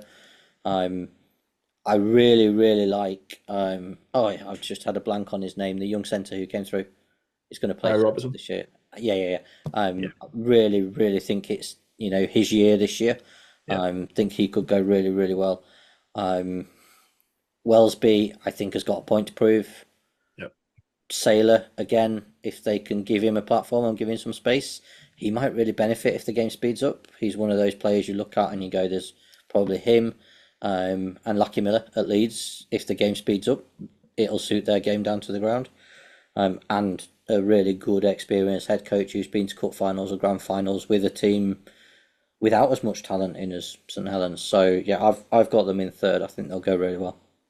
Yeah, I'll go next on Saints. I've got them fourth, but very much similar. To be honest, it would still be an improvement on last year. They were fifth last season. I still think they're going to improve. I think they're going to be good this year. They are, I believe, the most experienced team in Super League at this point, which does bring a little bit of an age thing. But yeah, talk about average kind of top flight games. 129 games per player in this squad, which is remarkable. I mean, it just shows the quality. Let's be fair, 'cause you've got to have the quality in order to kind of put those games together. But yeah, I think Hastings is obviously took me by surprise, the Hastings thing, to be honest, because if anything, they were sort of struggling to work out what their kind of spine would look like last year. So adding an extra element again was like, oh right, okay. That did take me by surprise, but clearly it's something that Paul Rowley feels like they need. And I think Rowley's just going to be massive for them. I think for whatever reason, it just didn't work for Paul Wellens, did it? It was all. You don't want to make too many comparisons to Kieran Cunningham, his pal, but it didn't work then. With Cunningham, it didn't quite work with Wellens. They did underperform. I don't think the squad was bad by any means. It's a very similar squad to what they've got now. There's clearly a lot of talent there. There's actually something that's happened in the last week which makes me feel quite confident about Saints, and it's a bit backhanded, really. It's the Mark Percival situation. I think that's a really interesting development that actually Saints have, let's be honest, since Rowley's come in, they've kind of gone back on this 2 year deal they offered to Percival and gone, well, actually, maybe not. Quite clearly, Paul Rowley has gone in there and set his stall out right away and said to one of a legend of that club, in Mark Percival, that actually, no, you're probably not going to start every week in this team because I've got better options in Nene McDonald and Harry Robertson, which I agree with. I think he's actually made the right call there, and he's actually gone in from day one and actually made quite a positive call for the actual fortunes of the 2026 Saints, I think, as Paul Rowley. That's what really scuppered Paul Wellens last year. He couldn't work out, he couldn't commit to a spine, he couldn't commit to a team. I don't think Paul Rowley's going to have any worries there at all. I think he's got a very clear idea of what he's going to do with his Saints team, and I think that's pretty promising for them, to be honest. I think it's a weird one because it feels like a negative, doesn't it, at the Percival situation, but actually I think you can spin it pretty easily and go, that probably bodes quite well for Saints, to be honest, that he's gone in there and made such a big call and had the confidence to make such a big call early doors. So I think Saints are going to be just fine this year. I've got them fourth, but wouldn't massively surprise me if it's a little bit higher. Nathan, St. Helens, what do you reckon? Top of the pile, best. Right. Um, they were my boys last year. I think I was the only one who put any sort of hope on him. I think Rowley coming in is massive. Like I say, he's done a lot with not a lot. He's now got a lot of resources and a good team. Um, you spoke about how Hull FC are going to handle the quicker rucks. Mm, Just think Saints are potentially perfectly suited for it. You've got Daz Clark, yeah. who's lethal from markers who aren't set and a quick play the ball. You've got Wellesby. You've got Sailor, who's So in lightning. particular, I think, yeah. I just think they're a team who can get someone on a roll. Yes, they've lost Matty Lees. I think he's going to Mm, be out for a little while. And you have got certain players like Alex Walmsley, who is getting a bit older. But I just feel like this is going to be a year where Saints really kick on. And I can see them getting league leaders. it's interesting, actually, before I go to you, Graham, I actually, because as you can probably imagine, I've changed this list around quite a few times over the last week. I actually did have Saints. I think I had them second at one point. I must admit, the Lee's injury, I looked at it even earlier today, that did knock them down a little bit for me, just because I think they might start a little bit slower. I think it's 10 to 12 weeks, something like that, Matty Lee's. I think he's along with players like maybe a Ledsky and a few of the players around the league, he is perfect. I think he's absolutely perfect for how the game's played nowadays, is Matty Lee. So I think missing him early doors does mean they might start a little bit slower. I think they've got a very able deputy in George Delaney. I think he's excellent as well. But then after that, you're kind of worried. They've probably got to put Clemmer in the front row, and it's what they do at 13. It gets a little bit messy early doors, but I think once they kind of get to the middle of the year, I think they'll be absolutely fine, and I think they'll be a top team. It might just be a little bit of a slow start with Matty Lee's out, which is why I've knocked them down a little bit, and it will actually boil into my Super League bowl prediction a little bit later on, but we'll get to that. Graham, Saints, and you're on mute. Nathan called it. I've got the same as him. I see them being top. Top of the I tree. think, as everybody said, the Paul Rowley coming in is fantastic for them. He will have them playing a style of football that everybody associates with St. Helens. The signing of Jackson Hastings, Rowley obviously trusts him, and you could argue that Jackson Hastings' best rugby would under Paul Rowley. I saw him against us in the pre-season game a couple of weeks ago. Hastings just bossed it, absolutely bossed it. Sailor just following players around, playing like, if you go back to into the 90s, like a Tony Smith played for us, where he just went around following people and a bit of a free roll.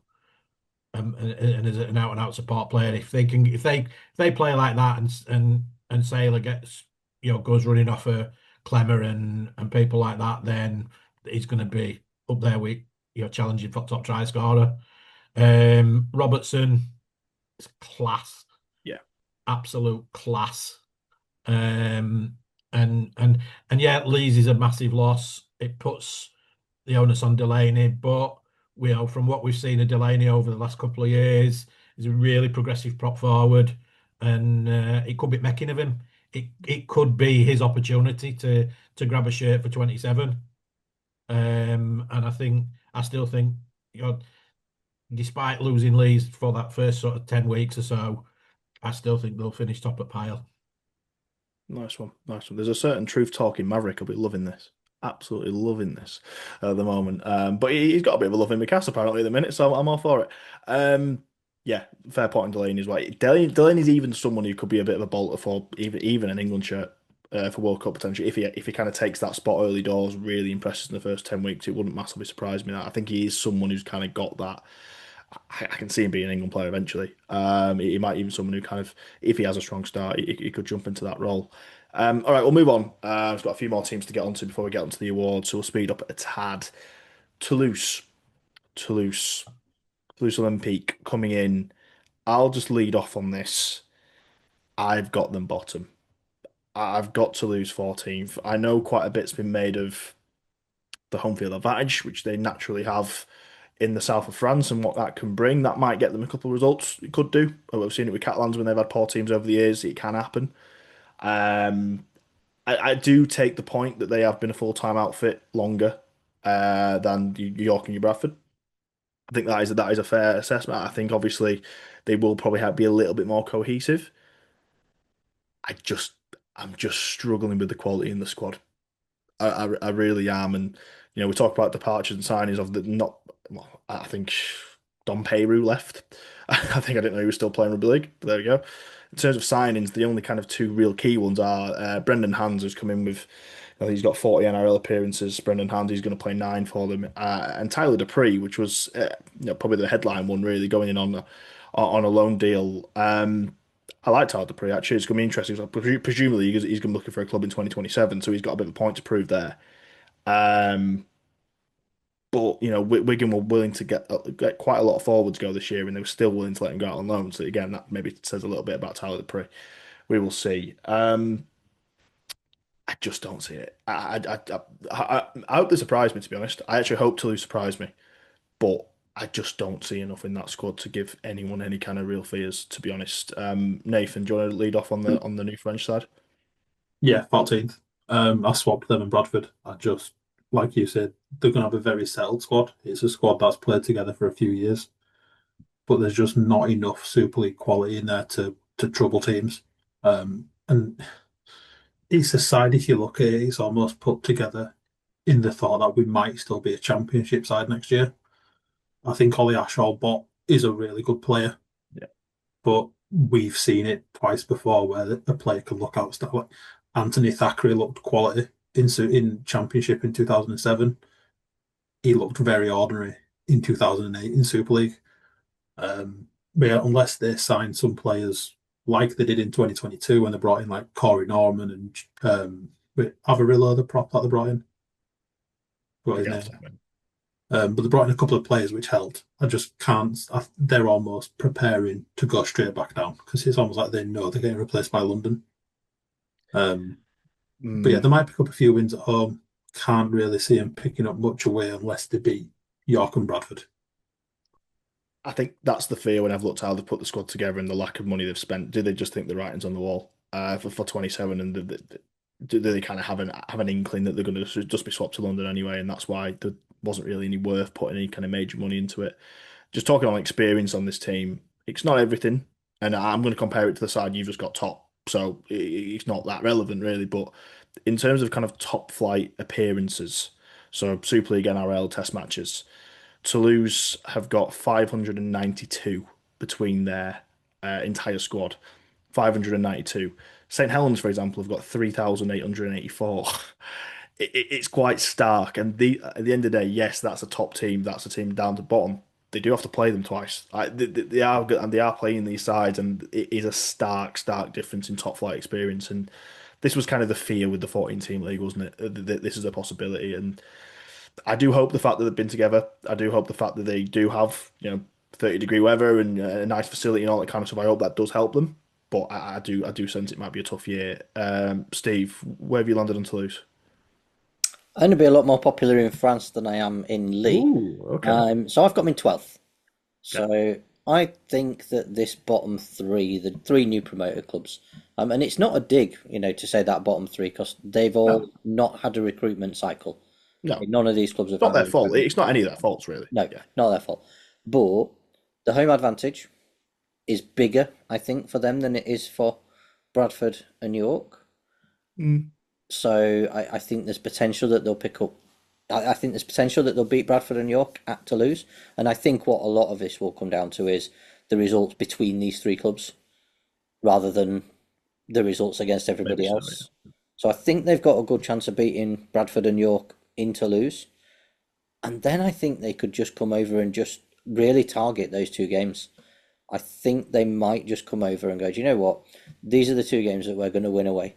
And they might not say it explicitly, but the way that they manage their squad might show it. And they'll come over and they'll be all guns blazing in these two particular games. And I think that might give them a bit of an edge.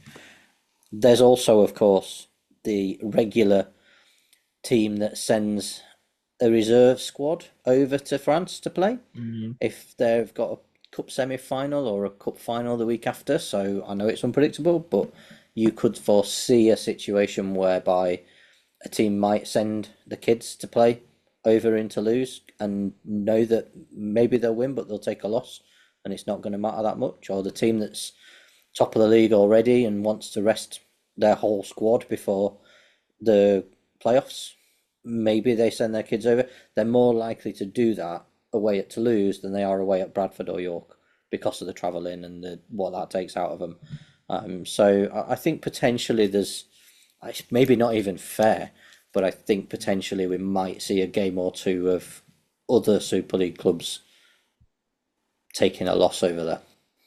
That's some fair thinking. I like that. I like that detail. Graham, what are you thinking on Toulouse? I've gone finishing bottom as well. I just think Also don't want to hold it. no, there's just the squad just isn't strong enough. Simple as that. If you look through it, there's 2 or 3 names that you'd recognise, But if every single one of their players went on the players for this year for 26 went on open market for 27, how many would you go sign? It's a fair point. I think the weakest on paper, and sadly I think they'll finish bottom. Yeah, I think all valid. I think all valid, whether it be 12, 13, 14. I think they're guaranteed to be in that bottom 3, as we've kind of said. It'd be interesting to see if a few of those kind of almost caveats kind of come off for Toulouse. But ultimately, I think it really is just kind of caveats that can kind of get them through, really. But that's just the state of the league that's been kind of concocted together in the space of 3 months. To be fair, that's going to happen. I mean, who knows how many wins you actually need to come 12th? To be honest, it might be like you said, Steve, a handful. If that, it might just be that. Let's go on to our nearest rivals and our nearest neighbours. Wakefield Trinity, 6th last year, sneaked into the playoffs. Key departures for them, obviously 2 of them coming to Casper, and for Tony, Liam Hood. Josh Griffin going to York. Cozzo has also left, as has Matty Russell. And they've brought in a handful, not a huge amount of signings this year from Wakefield, but some fairly eye-catching ones, it's fair to say, headlined by Tyson Smoothie from Brisbane and Jez Tavega as well, coming in from the Seagulls. Wakefield Trinity is an interesting one. It's an interesting one this season. Graham, your mic's on, so I'll come to you first. I think they'll be there or thereabouts again, pushing for a playoff spot. Obviously, the likes of Smoothie and Tavanga, the signings are really good signings, and it'd be interesting to see how they go. Particularly Smoothie, I think he's an absolute quality player. Yeah. I do think that some of the players that were a bit of a surprise packet last year might get found out a little bit. So players like guys Fratelli, people know what they're going to expect from him, and he might just get found out. 1 or 2 other people like that. But again, I've got them in that sort of middle group where they'll be pushing for top 6 and could finish anywhere between sort of 6 and 9 maybe.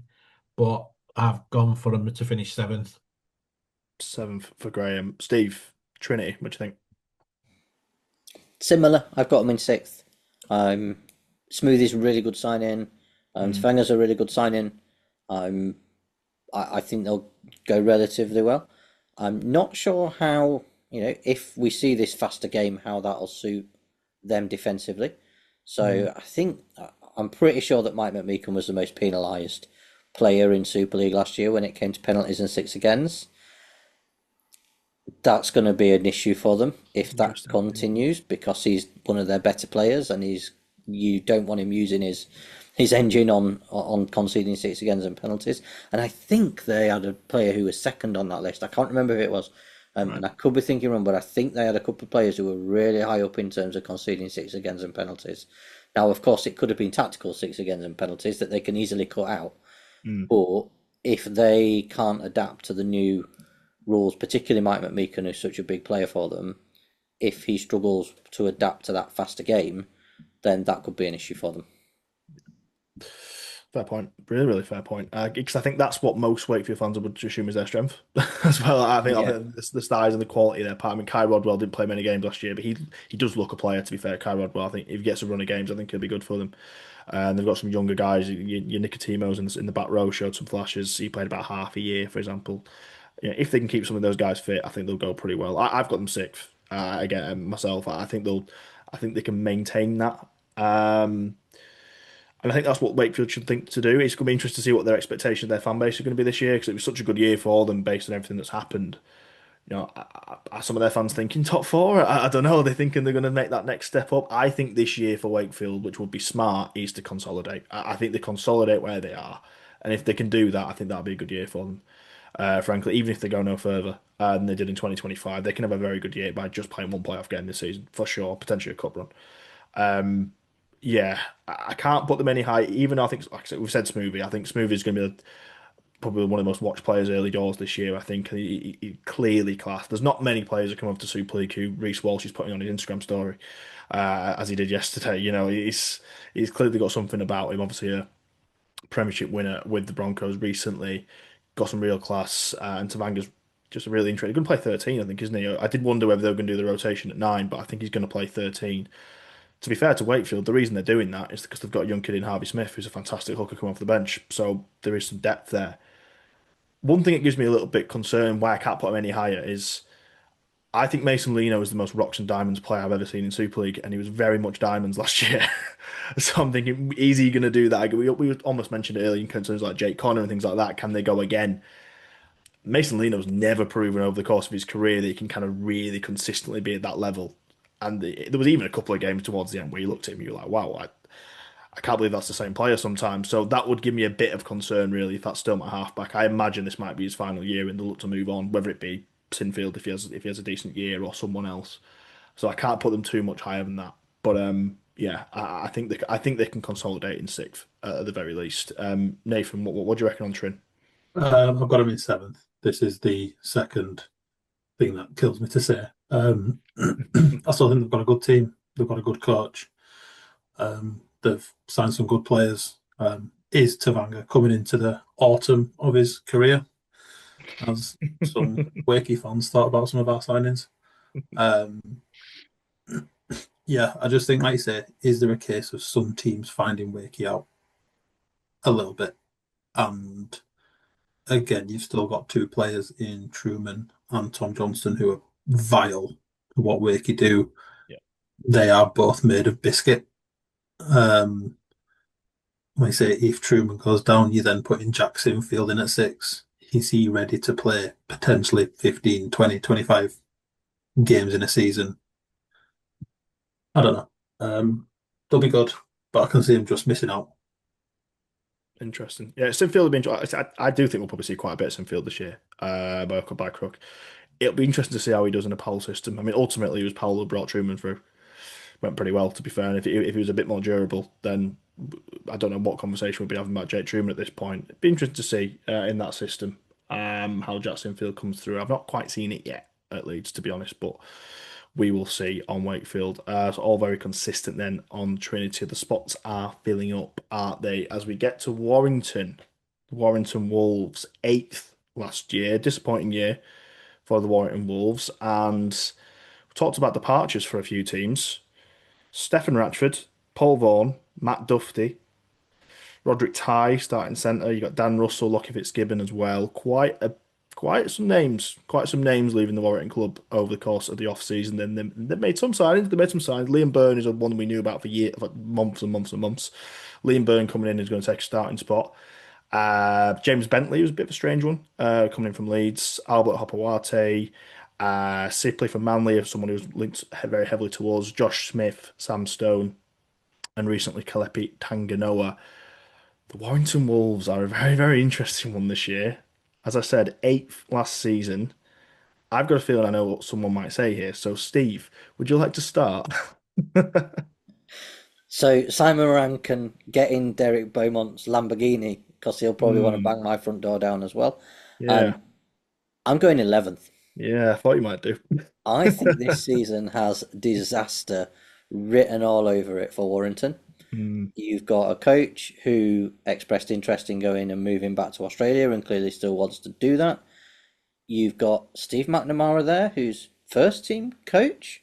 Something. Who They've, exactly is in, they've never really said. He's just who there. exactly is in Yeah. charge there? You can see a Mm. power struggle there straight away. You've got two. You've got Burgess, who's supposedly head coach, hasn't had a good couple of years, doesn't seem to be cut out for it. Steve McNamara, who's an obvious head coach and a successful one, but working under Burgess, I think. Again, I'm not sure. So I think there's a real kind of. I just don't know what's going on with their coaching situation, and I can't imagine. He took. I think when they played either Widnes or Lee, one of the two friendlies, Steve McNamara took the press conference afterwards. Yeah, I it's was like, weird. It's oh, okay. weird. So I can't imagine that's not easy as a player. I wouldn't imagine No. to have that going on. So I think there's a definite thing that McNamara's there for when they get rid of Burgess or he chooses to leave. You've got your captain who doesn't want to be there. You say he doesn't want to be there. That's maybe unfair because maybe he will have that commitment. But even subconsciously, you've got to think if you know you're moving on, you know you're going to the NRL, you know you're in the twilight of your career. Do you really want to be putting your body on the line every week for a club that actually I don't really think the fans have ever really taken to George Williams? Not massively. Never really seen that kind of I don't know, that synergy between the fans and George Williams.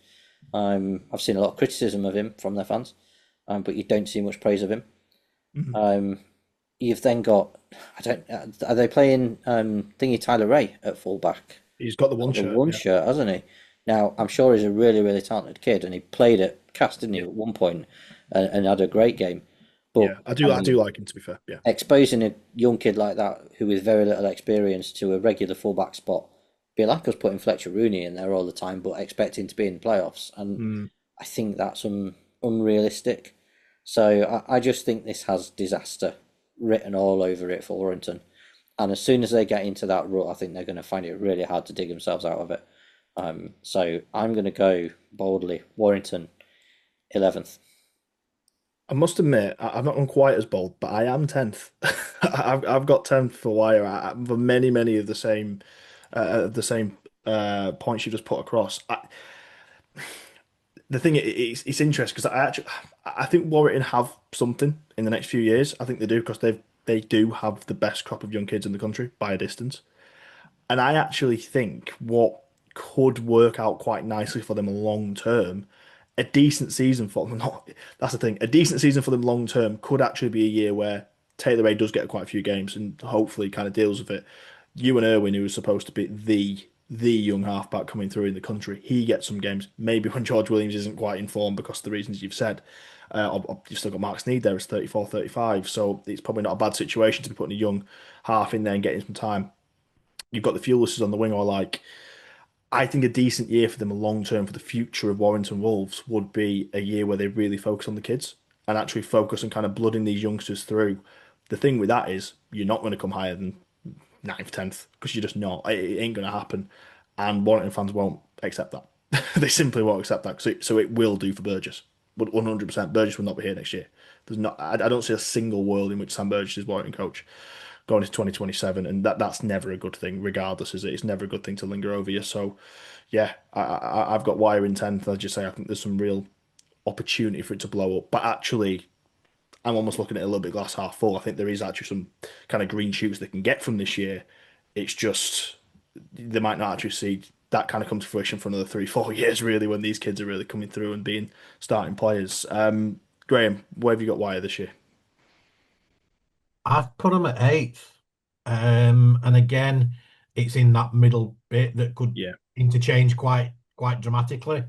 And again, for a lot of the reasons it's already been discussed. I think Sipley, Byrne are good signings. Opawat is a good signing. But I too have the concern that Kai Taylor-Ray, is he ready for a full season of Super League playing fullback? Yes, they can switch things around. I think one of the Fuelists can play fullback to spell him a little bit, but there's a lot of pressure on him. And like Steve said, he is a very talented player. I've seen him quite a bit in academy and reserves over the last few years, and yeah, there's one hell of a player there.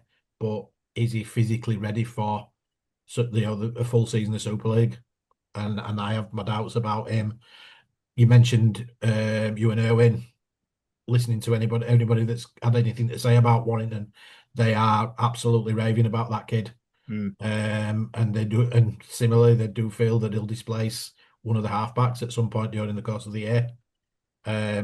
Big call for him, but yeah, I've got them at 8th, but I wouldn't be surprised if they finish 10th or 11th. Yeah. Yeah, I think it could go that way. As for you and Owen, I think some of that praise is good from Andrew Johns, so it's not come from a bad place, has it? So No.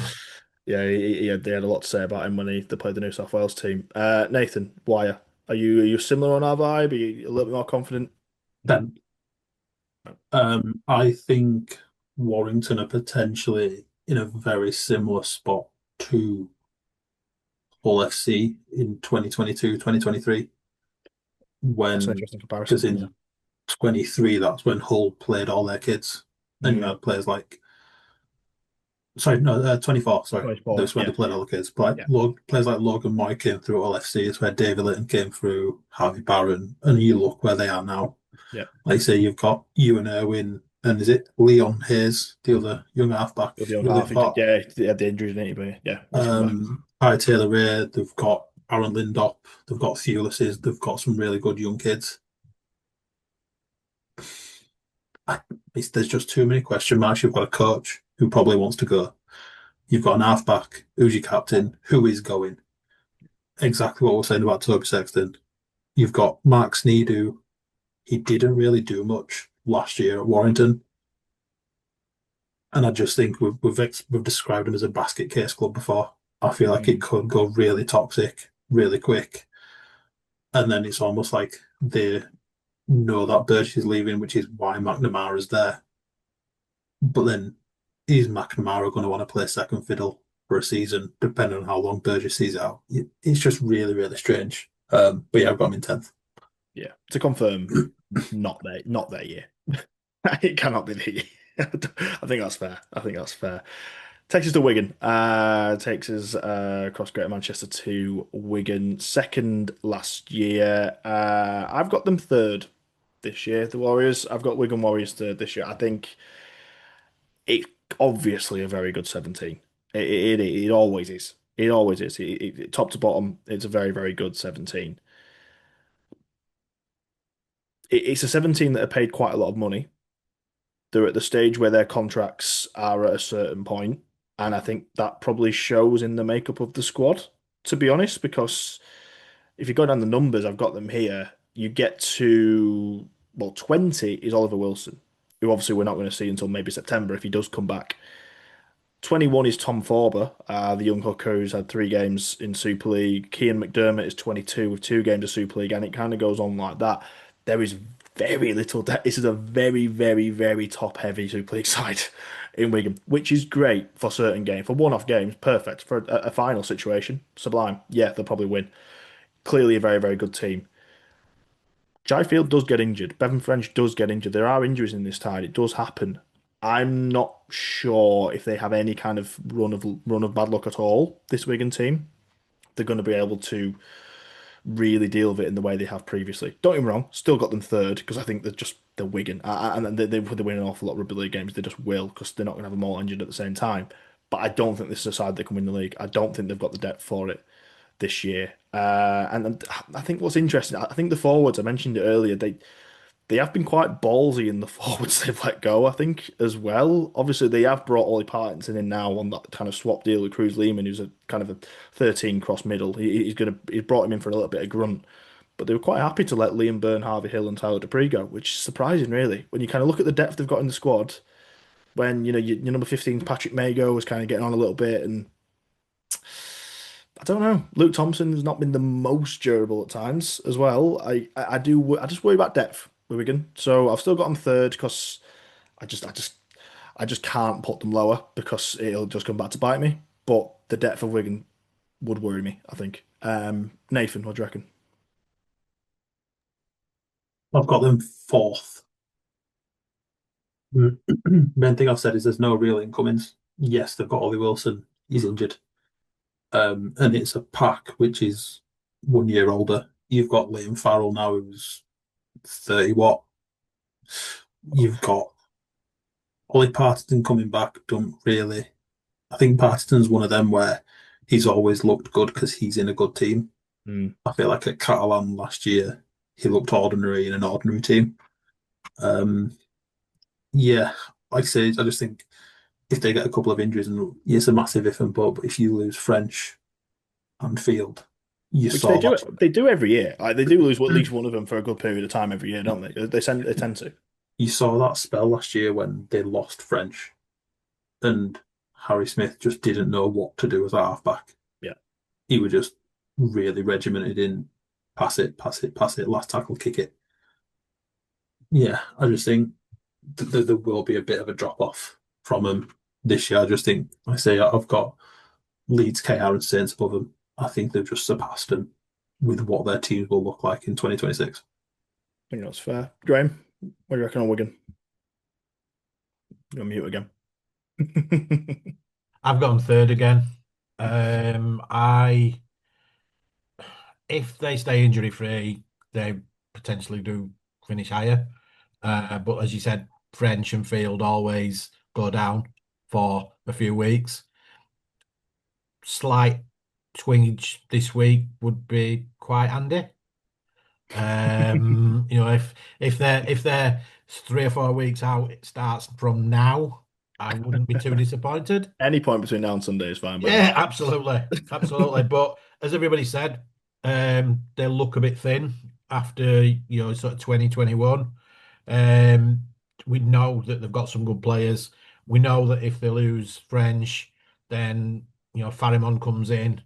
But again, is it 2 sevens? Does Farimon and Smith work against each other as much as they complement each other? Yeah, I think, like I said, they'll be there or thereabouts, and they'll be challenging when the silverware's dished out. But I've got them, as I say, got them at third. Yeah, similar thoughts. And testament to the side they are that we've still got them all top four, but definitely a few little concerns here and there. Steve, do you want to finish off on Wigan? Yep, I've got them in third. I'm still a good team.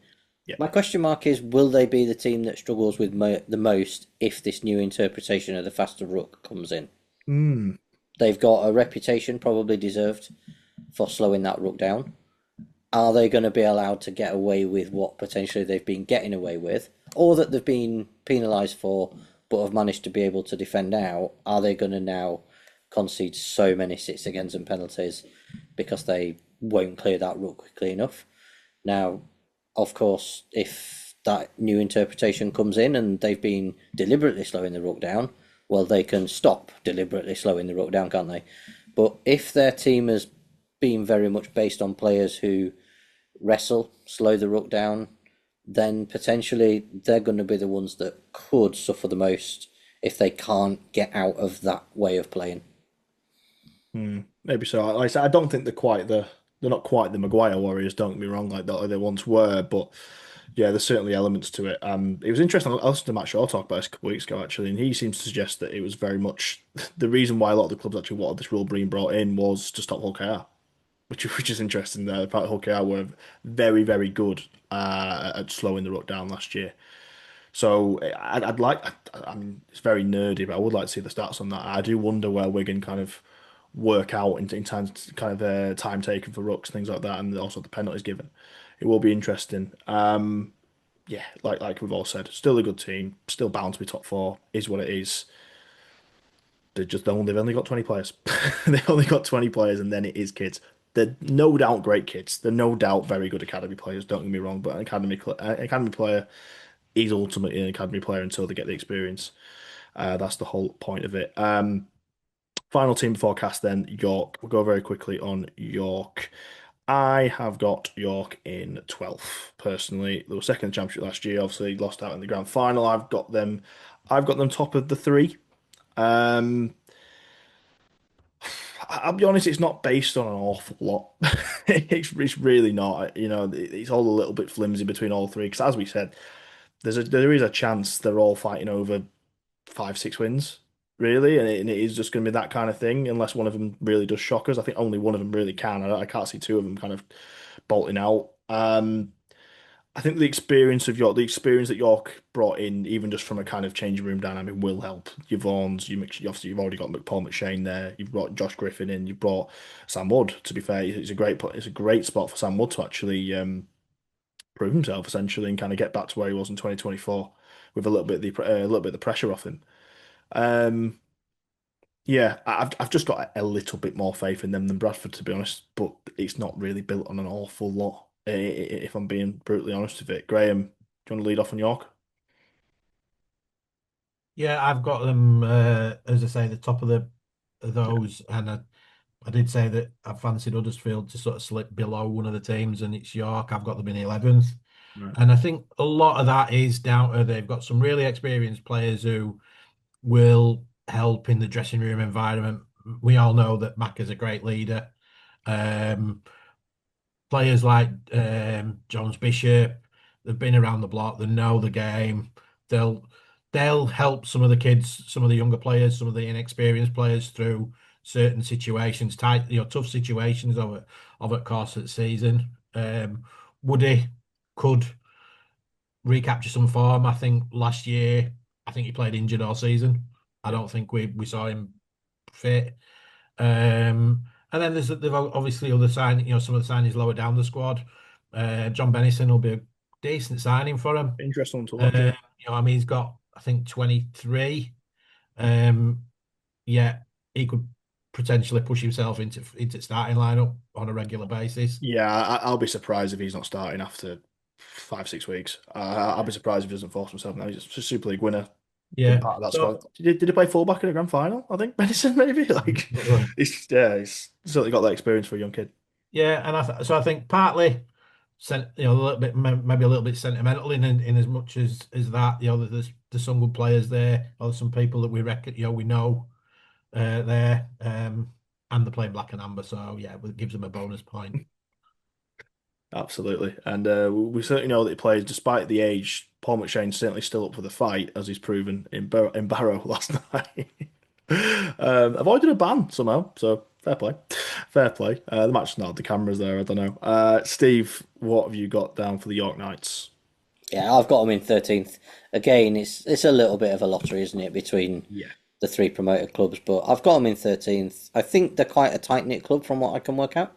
yeah, Kind of quite a tight squad, kind of good team spirit, digging for each other. I think you probably see that more than you see in the Bradford team potentially, where you've got a lot of players who've really not gone well elsewhere, or have only spent a season or maybe even not that at a club. Whereas these players do seem to be players who've managed to kind of stay at clubs for a little bit of a period of time and be successful. So I've got them in 13th. Just because I think they don't quite have the home advantage that Toulouse have.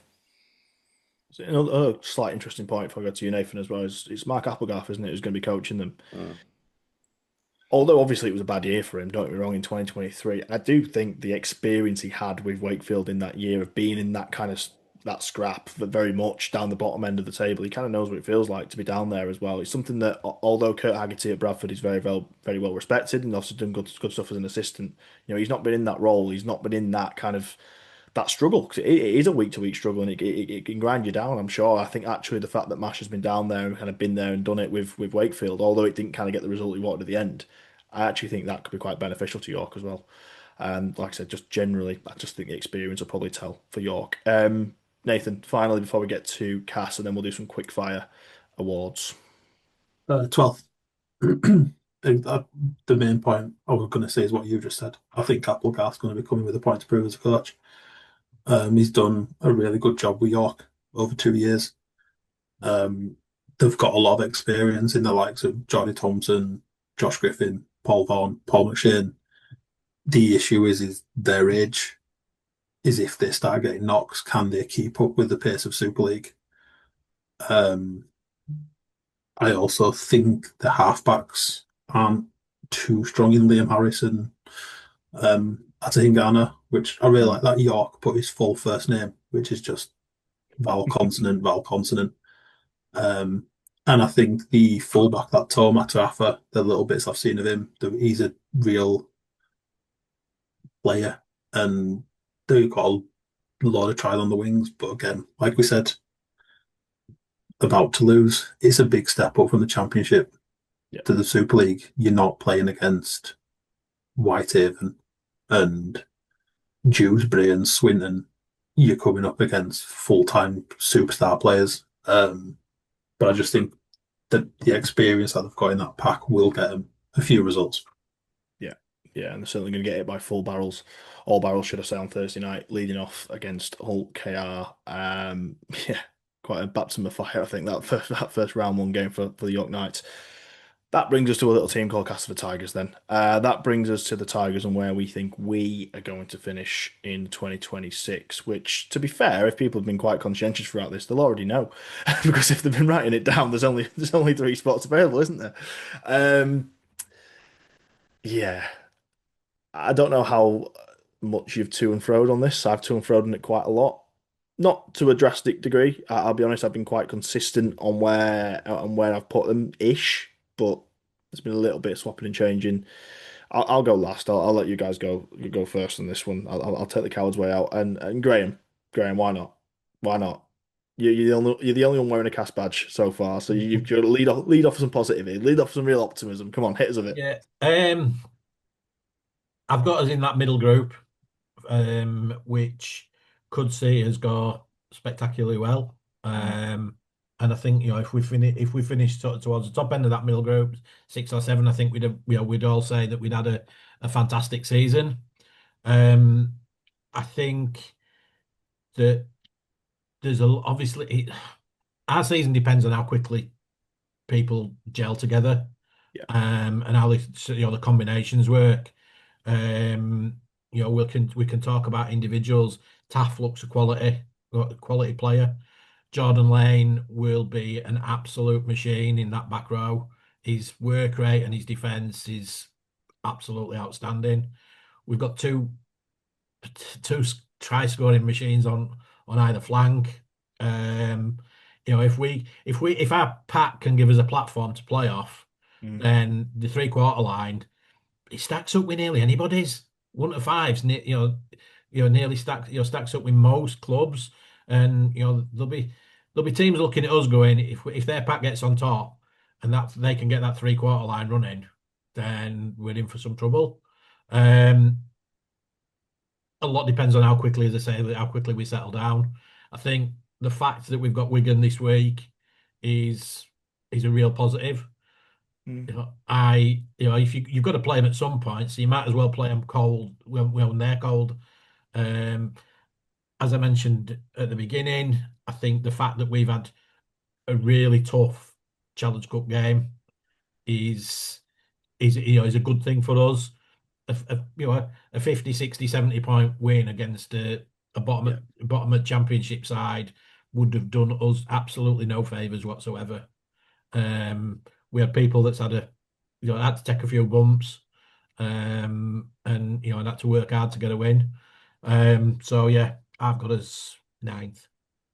Gone for 9th in the end. Yeah, I wonder which way you were going to go there. Actually, you're going all over the map there in terms of the number. I wasn't sure which number you were going to go for. You've gone for 9th, it's in that ballpark, isn't it? I think we're roughly in that ballpark, unless someone's going to surprise us here. Steve, what do you reckon? I think Graham's made some really good points there.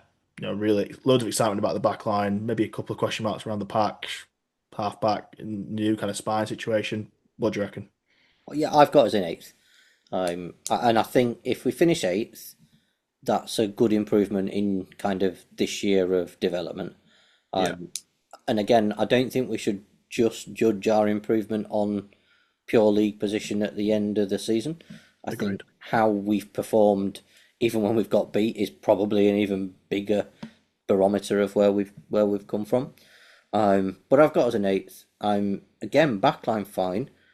Pack, yeah, I think we're going all right in the pack. I have question marks over halfback. Both of them. Yeah. I kind of go, Weaver has potential, I'm sure, but is unproven at first grade level. Hopefully, fingers crossed, he can step up, but it's a big ask. And RC, I think he's got a lot to prove. and he's got a huge amount to prove. I didn't rate him last year. I thought he was poor for the vast majority of games that he played. And I think if we're going to go well, we need to see him step up a lot. And I'm not convinced that we will see that based on his performances last season. But I hope it proves me wrong. So my concern is halfback. What allays that concern a little bit is Jensen Winley. Because I think I've seen more from Jensen Winley than I have from Dejan Arce over the last season. And I think if Dejan doesn't perform, then Jensen comes straight in. Big take. I like it. I like it a lot. Yeah, I think there's got to be question marks there. 'Cause I think a lot of people, they fixate on the pack, don't they? I think it's just because it's become a common thing now, isn't it? You kind of go into every year. Our pack has looked lighter for the last few years. I think by default almost, they look at that. But yeah, ultimately, anytime you change your halfback partnership, Tom Weaver, as we said, he's 22. He's 22 years old as Tom Weaver. I think people need to remember that. He's a very, very young kid. I think he's played 11 NRL games, which is actually quite impressive for a 22-year-old. At least he's had that. And shows us something about him. He played for all the rep teams, etc. But he's 22 years old, so he's going to need something alongside him. Obviously, he's going to need to take the opportunity with two hands as well. As for Dejan Arce, it's interesting because I think among the group we've got kind of different opinions on Arce really, but we've had some good chats the last couple of days, and I think one of the crucial things, about Dejan Arce is the fact that he is out of contract at the end of the year, as we discussed. So actually, not only does he have to impress, but he has to impress quickly. Chris Chester's been out there already suggesting that we've made quite a lot of moves already for 2027. You have to now. The market opens in December. It's not May anymore. You've got to do your business early, or you simply are just fighting for scraps. So, that halfback position, that number 6 jersey has got to be filled probably in the next month or two, to be honest, for 2027. Will it be Dejan Arce? Will it not be? That decision's got to be made early. I'm sure he'll get a go. I'm sure they'll give him the chance to earn that spot. And quite rightly, I think. I'm a little bit more high on Arce than you are, but I also totally get it. There were some inconsistencies there. But yeah, it's got to happen for him pretty quick. It's got to happen for him pretty quick in the first kind of 5-10 games. So it's going to be interesting. If those two guys do click, let's see. Let's see what happens. I think Taft playing off the back of them. He is one of those players in the league with your Lockie Millers, with your Jai Fields, who could really benefit from this new rule. In Blake Taft, the acceleration of the kid, obviously he can hit some good lines. Look at his highlights in the NRL, it's what he's all about. He is a real excitement, but there's a lot of change. There's 14 players coming in. It's a brand new coach. Honestly, it could be 5th. It could be 11th if it absolutely all goes pear-shaped. We are one of those teams. We are one of those teams who've got a lot of kind of different variables flying in. I've gone 8th. I've ended up with 8th, and a lot of that is more down to the likes of your Warringtons, etc., where I just can't see many positives, to be honest. Your Warringtons, your Huddersfields, and look at those teams going, oh, not sure. And I think we've probably got.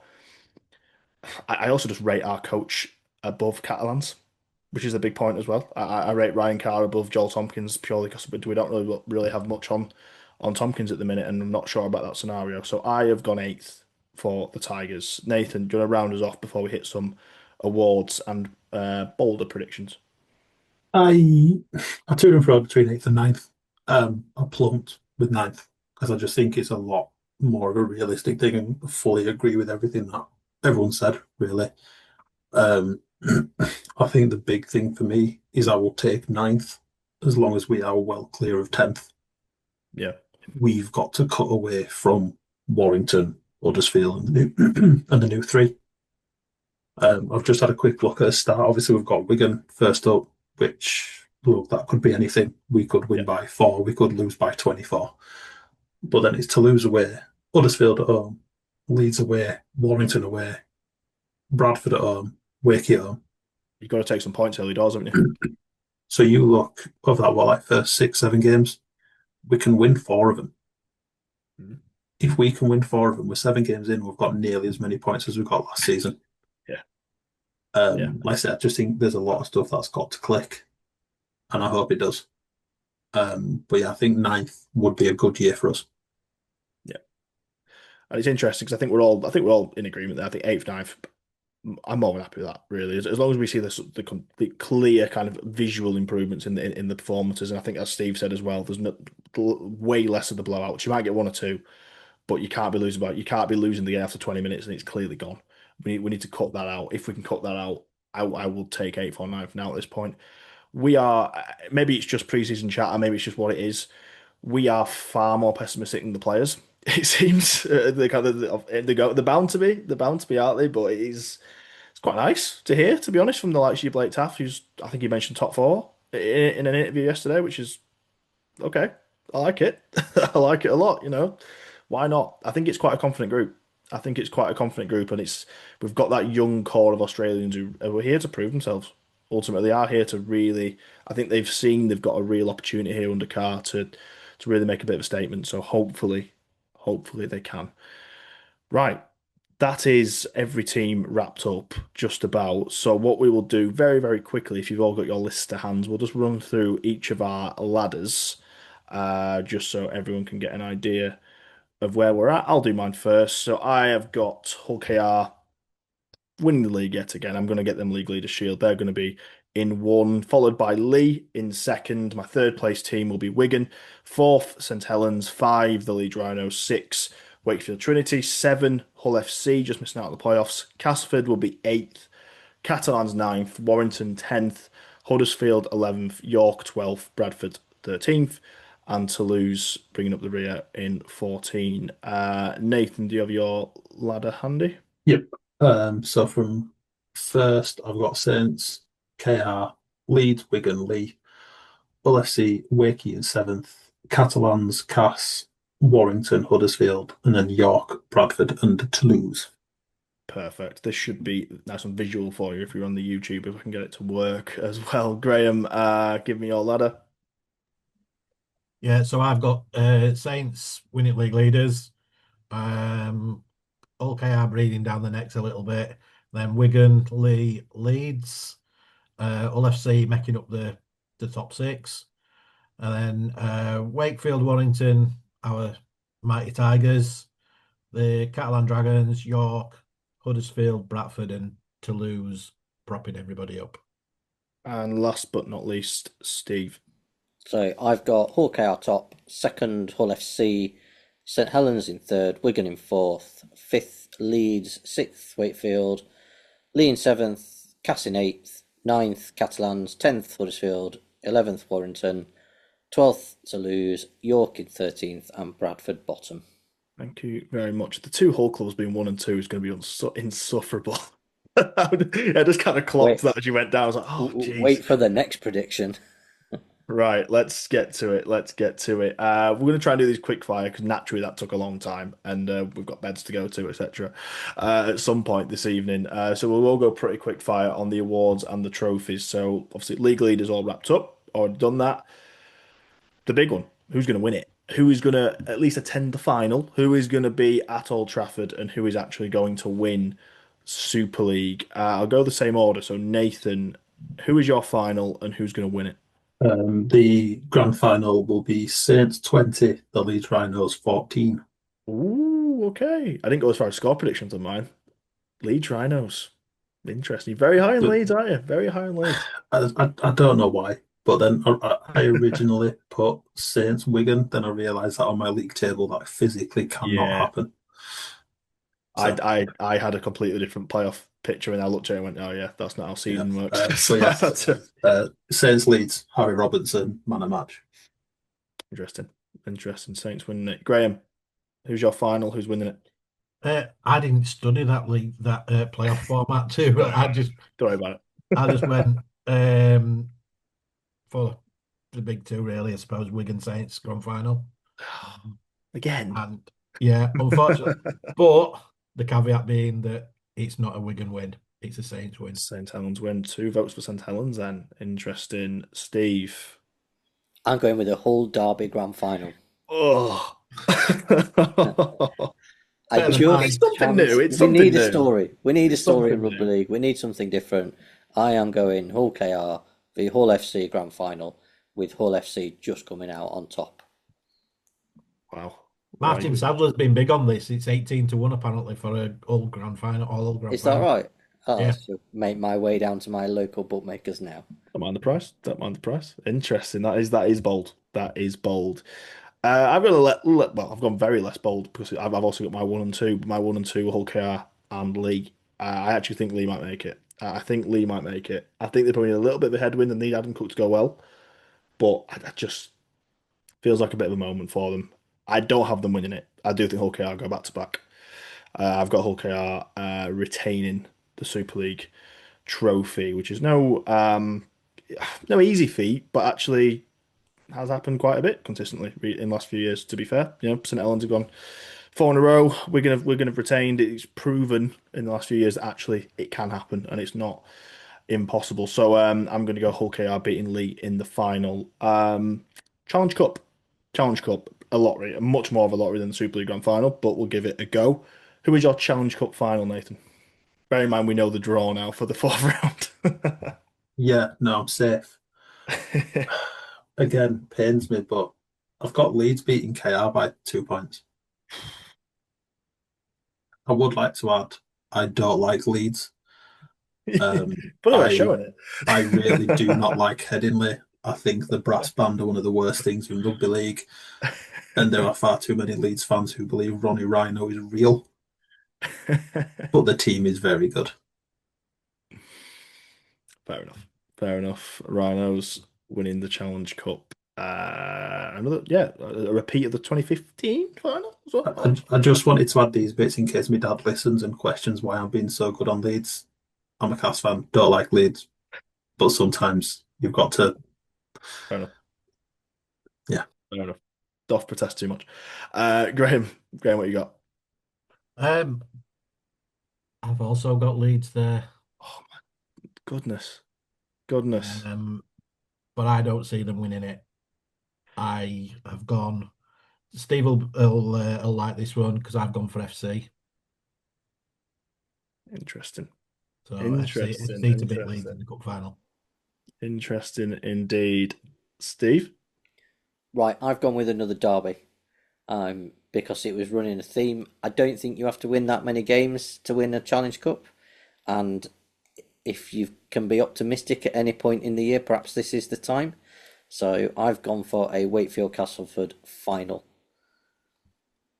with a Cast win, because you can't really predict anything other, can you? So I'm going to let my optimism run loose and just say, if we're going to win something, that'll be it. And I'd love to see a Wakey Cast final. I've got the exact same thing written down. How good would it be? I think it's the third year on the trot I've had Cass win the Challenge Cup on these predictions, so I'm gonna commit to it. But yeah, I will give Wakefield a little bit of toffee there. I think they've got a fair chance of at least making a semi. I think potentially even the final. I think they play Leeds. I think they can beat Leeds. I think they potentially beat Leeds in one off. I guess the bolder prediction is Cass getting through the fourth round, but we'll get to that. Man of Steel. Man of Steel. By all means, give a honorable mention if you want as well. But Man of Steel, Nathan, who we're thinking? So I put this before anything was announced about the new panel and stuff like Yeah, yeah. that. I wrote up like a short list of three, which I thought would be Mikey Lewis, Bevan French, and the winner being Jack Welsby. I just think if I've got Saints to win the league, he's going to be integral to everything that they do. He's going to want to bounce back. It's a World Cup year. He's going to want to be in that team. Now that there's the Saints players on the board, there's going to be more eyes on him. So yeah, Welsby. Nice. Like it. I do think he'll bounce back. I think I like the pick. I think it's interesting. Graham, who's your Man of Steel? So again, I narrowed it down to 3 or 4. Mikey Lewis in there, Sailor in there, because I think Saints will be really exciting. Bevan French, because there's half of the panels from Wigan. But ultimately, I have gone for another Saints player to win Man of Steel. I've gone Jackson Hastings. That's an interesting one. Yeah, I think it's.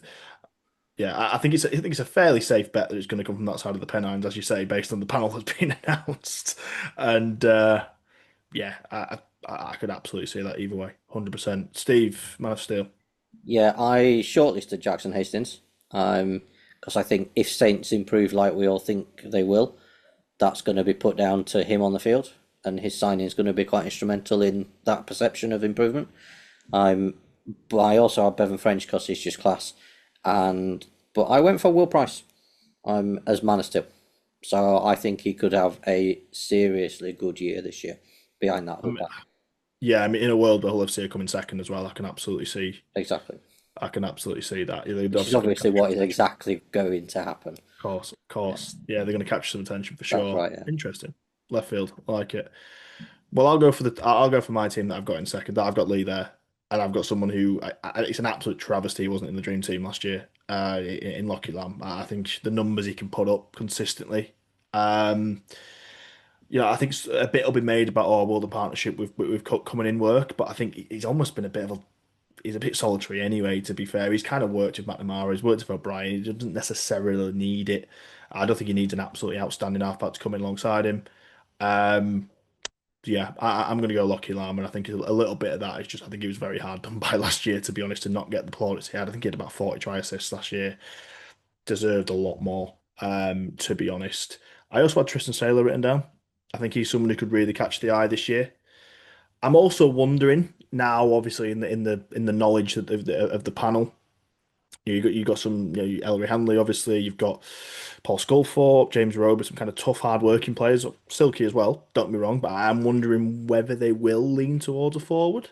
I am considering that more. I think it's been a bit more difficult probably for forwards to win it in recent years with the way the system works. But actually, are they going to try and be a bit cleverer with it? Whether it will be cleverer, I don't know. Will they try and find a bit more of a less kind of heralded but more kind of hard-working player potentially? I wonder if that's the case. I've got Hull KR top. I think he's a bit grubby, don't get me wrong, but I do think Elliot Mincelli is fantastic, and I wonder if he's the captain of a treble-winning side at the minute. I wonder whether the likes of Paul Sculthorpe, being a loose forward himself, would look at someone like Elliot Mincelli if he has a good year and think, actually, that's my idea of a Man of Steel as well. I think that could be an interesting one. Okay.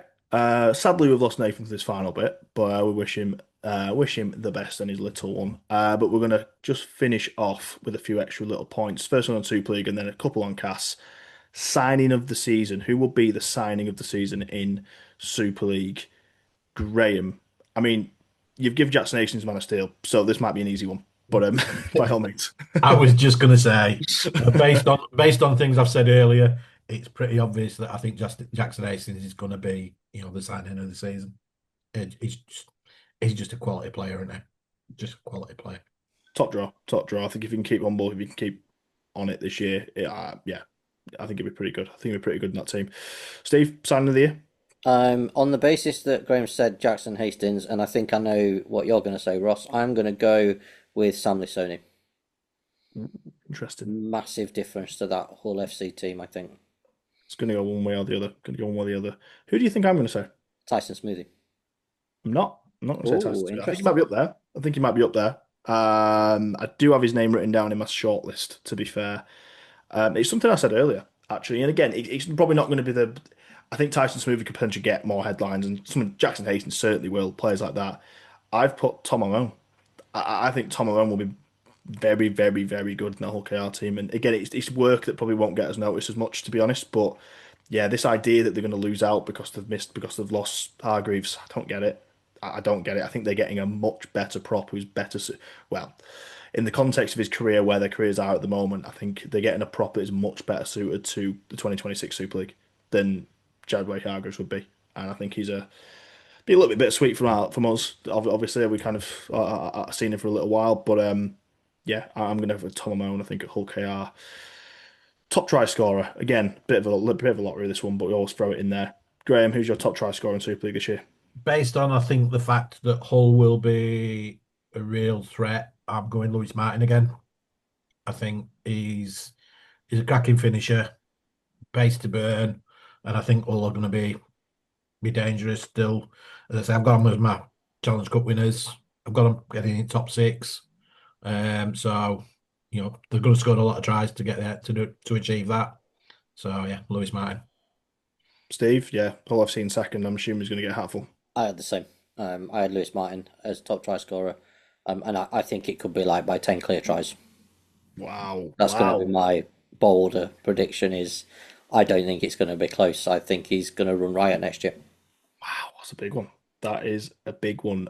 I've got a few names. I'm not really confident on many of them. I think the thing is, you've got a player coming back in Matty Ashton who scores a try a game, so he's always going to be up there. However, I do have Warrington in 10th, so he might just score a consolation try in every game. To be fair, he might still score 27 anyway. So I think Matty Ashton's.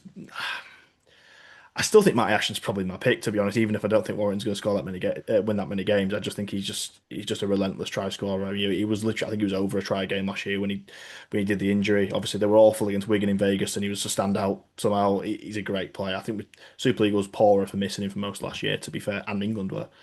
A bit of a slightly more left field, well, not massively left field. I think Zach Eckersley's got the number 2 shirt at Wigan. I think if you're putting 50p in anything, that could be an interesting one. Because they've in the last few years, obviously Marshall's had top try scorer, but also Miski has. They've done it, but they've done it from both sides of the field as well. So I've still got them in third. Wigan. Like I say, it's not a deep squad, so I think they'll want to try and keep that squad pretty consistent. They've given Eckersley that winger shirt, so I think he'll play on the wing. So I think he's someone who might score a lot of tries as well. Okay, first coach to go. If you think a coach is going to go, you can say no. Who's the first coach to go, Graham? I'm probably going to be quite predictable here. I've narrowed it down to 3. Tompkins, Luke Robinson, and Sam Burgess. And I won't be surprised if it was any one of those. I'm going to go Sam Burgess. Sam Burgess for Graham. Steve? Yeah, Burgess, dead man walking, and he's already got a replacement breathing down his neck. Yeah, I had him and Luke Robinson written down. I think 'cause they're both going to be down there.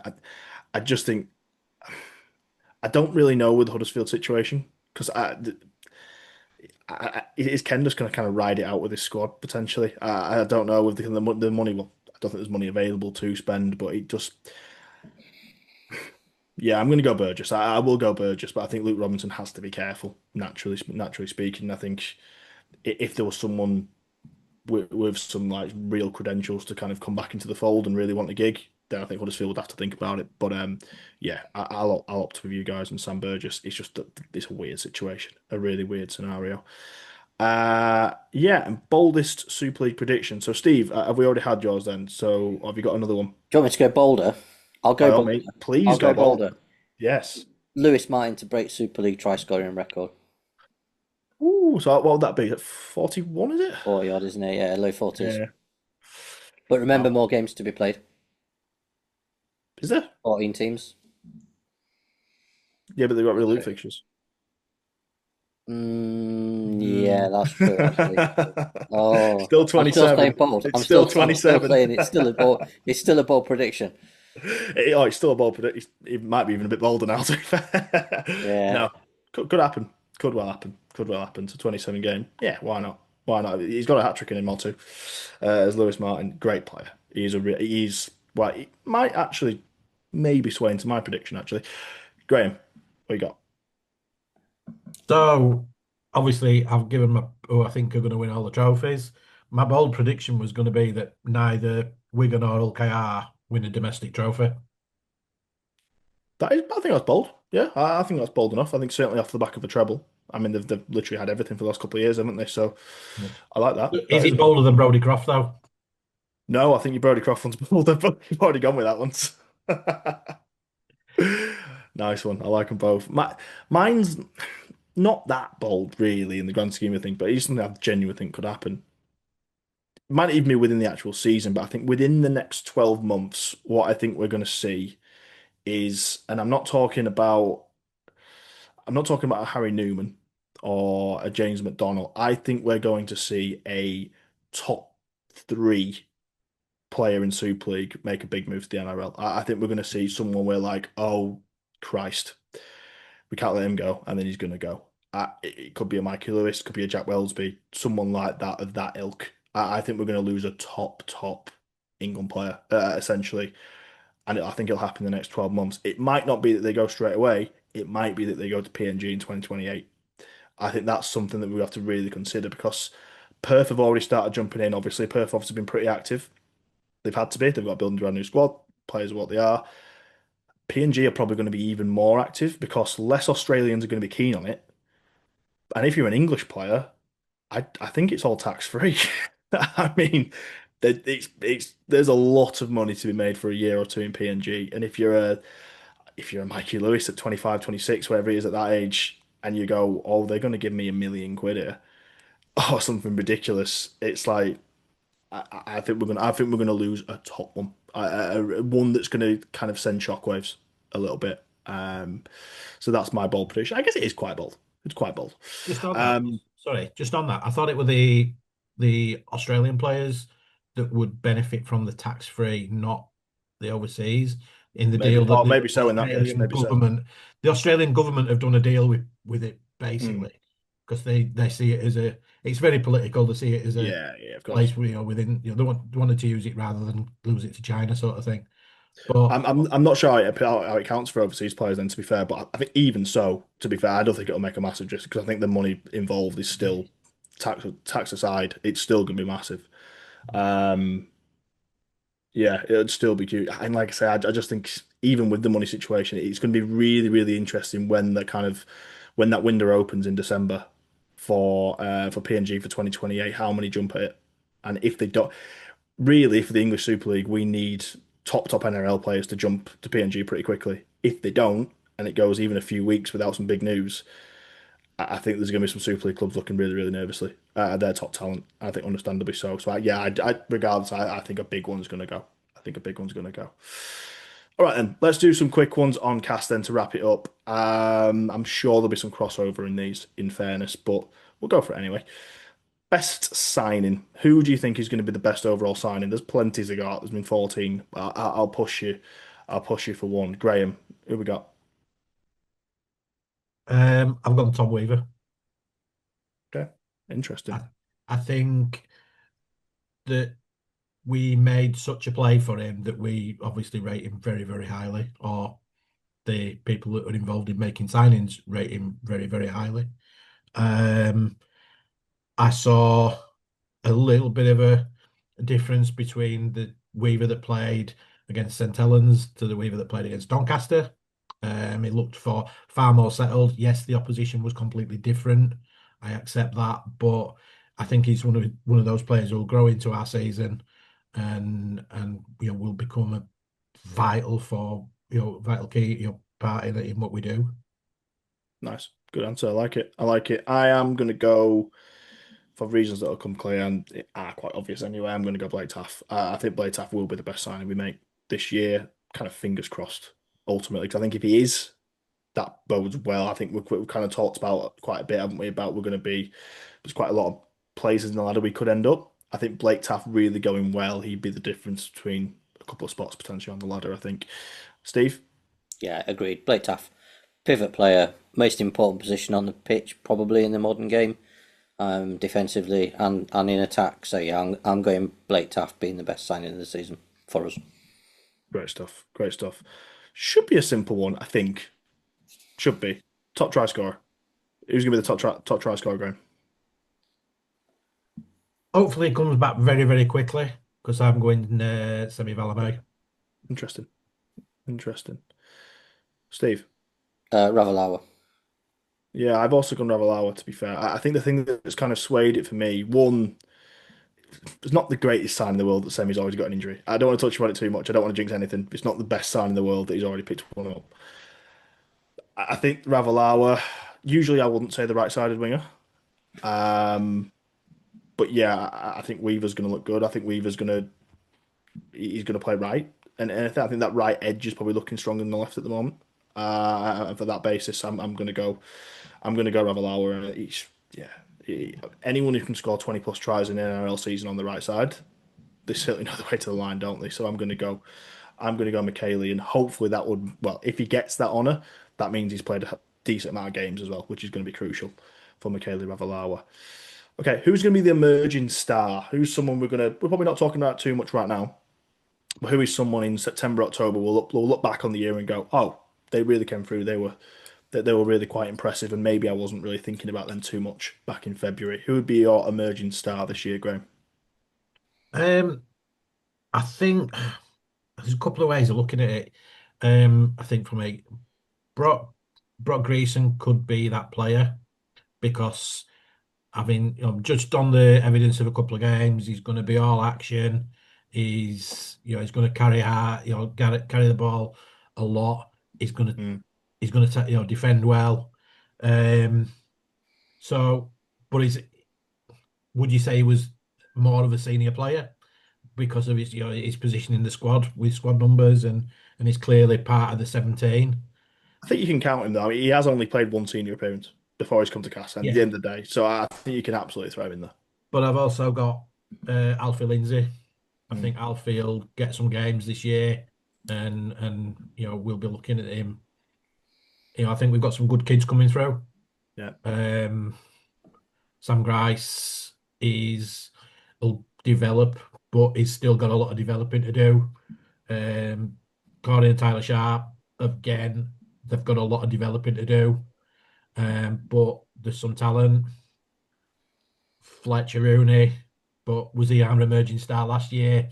So does over that the last 3 disqualify him years. from Yeah. this year? So I think Yeah. we've got some really talented kids. But yeah, I think Alpha Lindsay will push his way into the side at some point this season. Nice, Steve. Who you got? I'm going Tom Weaver.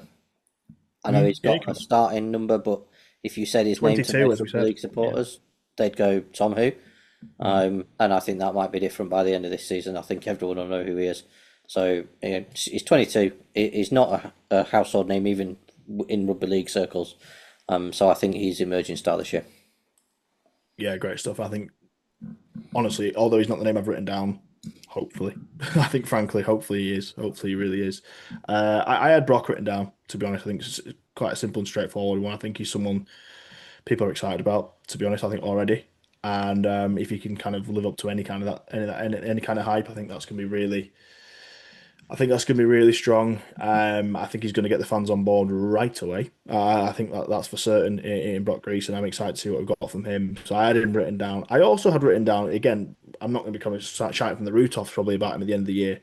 I actually think Jimmy Beckett will play quite a lot of games this year. I think the way he's been talked about, I actually think Jimmy Beckett, I think with the depth of the pack we've got, obviously it's not the biggest pack in the world, obviously, in terms of numbers and size.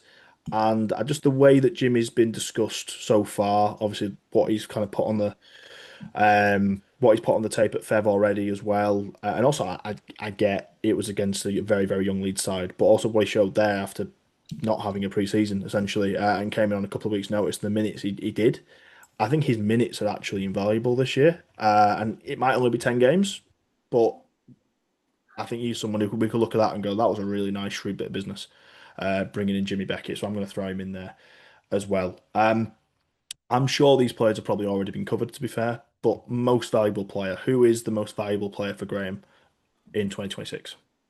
Captain Alex Mellor. Nice, nice. Big year for him, innit? It is, yeah. And if he can play consistently like he did last year, then he could be an outsider for the World Cup. I agree. I agree. I think he's someone who should be in that kind of dream team discussion if he can possibly be there. And yeah, I think, like I said, I think he was very unlucky not to be in dream team discussion last year. It's just people weren't looking at us for obvious reasons. I think if you actually look at what he's put out there, it was there, wasn't it?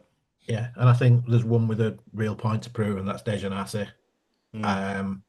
We've talked about this, like you said, privately. I rate him. I think there's a player there, and I think fingers crossed we have a settled spine. We are with Weaver and Blake Taff and Hood and so on. And then there's no excuse then. If he's got it, he's got the opportunity to and the platform to show it. 100%. I like that pick. I like that pick a lot. Very excited to see Alex Miller captain the side properly this year. Steve, your MVP? I also had Alex Mellor, but I also had Jordan Lane. Hmm. Now, not many Hull FC fans were pleased when he left. No. You hear a lot of good stuff around him. He's maybe not the name that's cropping up in terms of who we've signed, but I do think he could be an absolute, not star, because I don't think that's the word, but I think he could be that really, really consistent, valuable player every game. So I'm going Jordan Lane as an MVP. I like it. It's interesting what we've done here. because I think what we've done is 11, 12, 13. Mm. I actually think Joe Stimson could be that. I think, again, not superstar. I'm not expecting or even necessarily wanting superstar Joe Stimson. I'm not sure that's what he's about. But if we can get a fully fit, fully firing Joe Stimson, it's interesting he got the 13 shirt, let's be honest. It is an interesting call that. I think his experience, because he's up there, one of the most experienced players in this team, obviously outside of Westy, but with the NRL experience as well, with so many Australian boys in there. I think he's viewed as a leader. I think you can tell that already, even the kind of stuff the club's been putting out. He fronted up on the Saturday after the game with a little social video and things like that. I think he's one of those kind of leaders within the group. And yeah, keeping that spine stable is going to be really, really important. And he literally is the fifth member of that. People aren't really talking about Joe Simpson, but actually that's important. That's a really, really important position. I think it's going to be a very different type of. Obviously, we're going to play a very different style to what we played previously. Our style has been very much built around Joe Westerman at 13 for the last few years. We're not going to get that with Joe Stimson. It's going to be a little bit different. Doesn't mean it's worse. Could be better. Could be better. It's just a different way of playing. But I think Joe Stimson having a really, if he can have a really consistent year, if he can not miss many games, play long minutes, have a really consistent year, I think that could be really, really important for us. So I'm going to throw Joe Stimson. So we've got the entire back line. That's the entire back row. That's interesting. Very, very interesting thinking there for MVP. And finally, just to wrap it up, boldest cast prediction. Mine isn't bold at all now because I've had it written down for a while. Well, actually, I've had it written down for about 2 hours. But it's kind of superfluous now to what I've said previously. But Graham, what's your bold cast prediction for 2026? We do the double over Leeds Rhinos. Oh, I love that. Love that. I know Nathan would have thought that. Nice. Nice. Yeah, I think starting don't we play them the week after Vegas? it's early, isn't it? That's a good point. I don't know if it's week after Vegas. That's interesting. It is early, isn't it? Get It's them all on the lash in mid-March. Vegas. A long flight home. Yeah, we play. I think pretty sure Vegas is week 3, isn't it? That rings a bell. Yeah, I think it is. So we've got Huddersfield at home week 3 and Leeds away week 4. Love it. And we'll just beat them at our place because we just will, won't we? Yeah. So I think one of the things we talked about was like the early fixtures. I went to St Helens on the coach from the ground, and Martin Jepson was around, and he said he'd had a conversation with Matt Ellis, and Matt Ellis said, "You will win 5 out of your first 8." okay. Interesting. Interesting. What so real West Yorkshire loving at the minute, isn't it? Between a lot of the teams. I'm not sure what's going on. Yeah, and A I just bit think I weird. slagged the shirts off some chronic. Certainly did. Certainly did. So we've got the double over Leeds. I'll go with mine first because it's really not that bold now at all. But I wrote it down because I was struggling for one really before we started recording. And we drew St Helens in the Cup, which we're going to be massive, massive underdogs for. Based a little bit on Matty Lees, to be honest. I think the fact that they're lacking Matty Lees, it's still going to take a little bit of time for St Helens to get really, really cooking. And like I say, I think we're going to have quite a decent start to the year. I hope we're going to have a decent start to the year. The fact that it's at home, if this was at the Brewdog, might be a little bit different prediction. But I think we get through that first Challenge Cup game. And clearly, I think we're going to have a Cas Wakey final at the end of it now. But yeah, I think a boldish prediction at the very least is we have something of a cup run. Let's be fair, and it'll start with a win against St Helens at home. Steve, take us home. Yep, I have gone for Christian Mapapalangi to be a dream team centre. Love it. Just Love that. because I think, from what I hear, the kid's got loads and loads of talent. He's going to come in, he's going to surprise people. People aren't going to be able to play him. And whilst I didn't put him as the emerging star, I don't think Tom Weaver will make dream team because there's lots of good halves. Whereas I think if he comes in and plays really well at centre, I think he could make that dream team. Yeah, I said earlier, didn't I, about the confidence that the Australian lads have got, even in their comments. I mean, even his first couple of interviews, it was like, Yeah. oh yeah, he's not coming for some kind of holiday. I mean, quite rightly, he's coming here for 2 years to win an NRL gig. That's what he's trying to do. He was open about it, and I'm like, do you know what? I like that. I like that he's being open and doing that, and clearly he thinks he's got the ability to do so. Else he wouldn't come over as a 23-year-old. He wouldn't do it. Love that pick. Love that pick. Hopefully he's interesting thing is, sorry, the interesting thing at the end of the game on Saturday, the players come up to the fans, and then they climbed over the hoardings to come right up to the fans for photos with the kids and stuff like that. Somebody shouted to him, unlucky not getting a try today. He went, "Don't worry, today's a tryout. I'll score next week." Love that. Just love that confidence. Love the confidence. Love the confidence. Hopefully we do see that. Hopefully we do see them the Papalangi try at Wigan on Sunday, against Wigan on Sunday. Hopefully we get off to a very good start. Hopefully I'm just excited. I'm excited to get down there on Sunday, frankly. Excited to see the place yet again for round 1 of Super League. It was always going to be a marathon. It's been a real marathon episode. It has. There's been an awful lot said, an awful lot predicted. All of it will come true, obviously. Thank you very much, gents. I massively appreciate it. I'm sure the fans do as well. That's it. That is 2026 previewed. We are ready. We're days away. The excitement's building. The excitement is building. Super League is here. The centenary season is here. And we're going to win the Challenge Cup. Thank you very much for listening. We'll see you soon. COYF.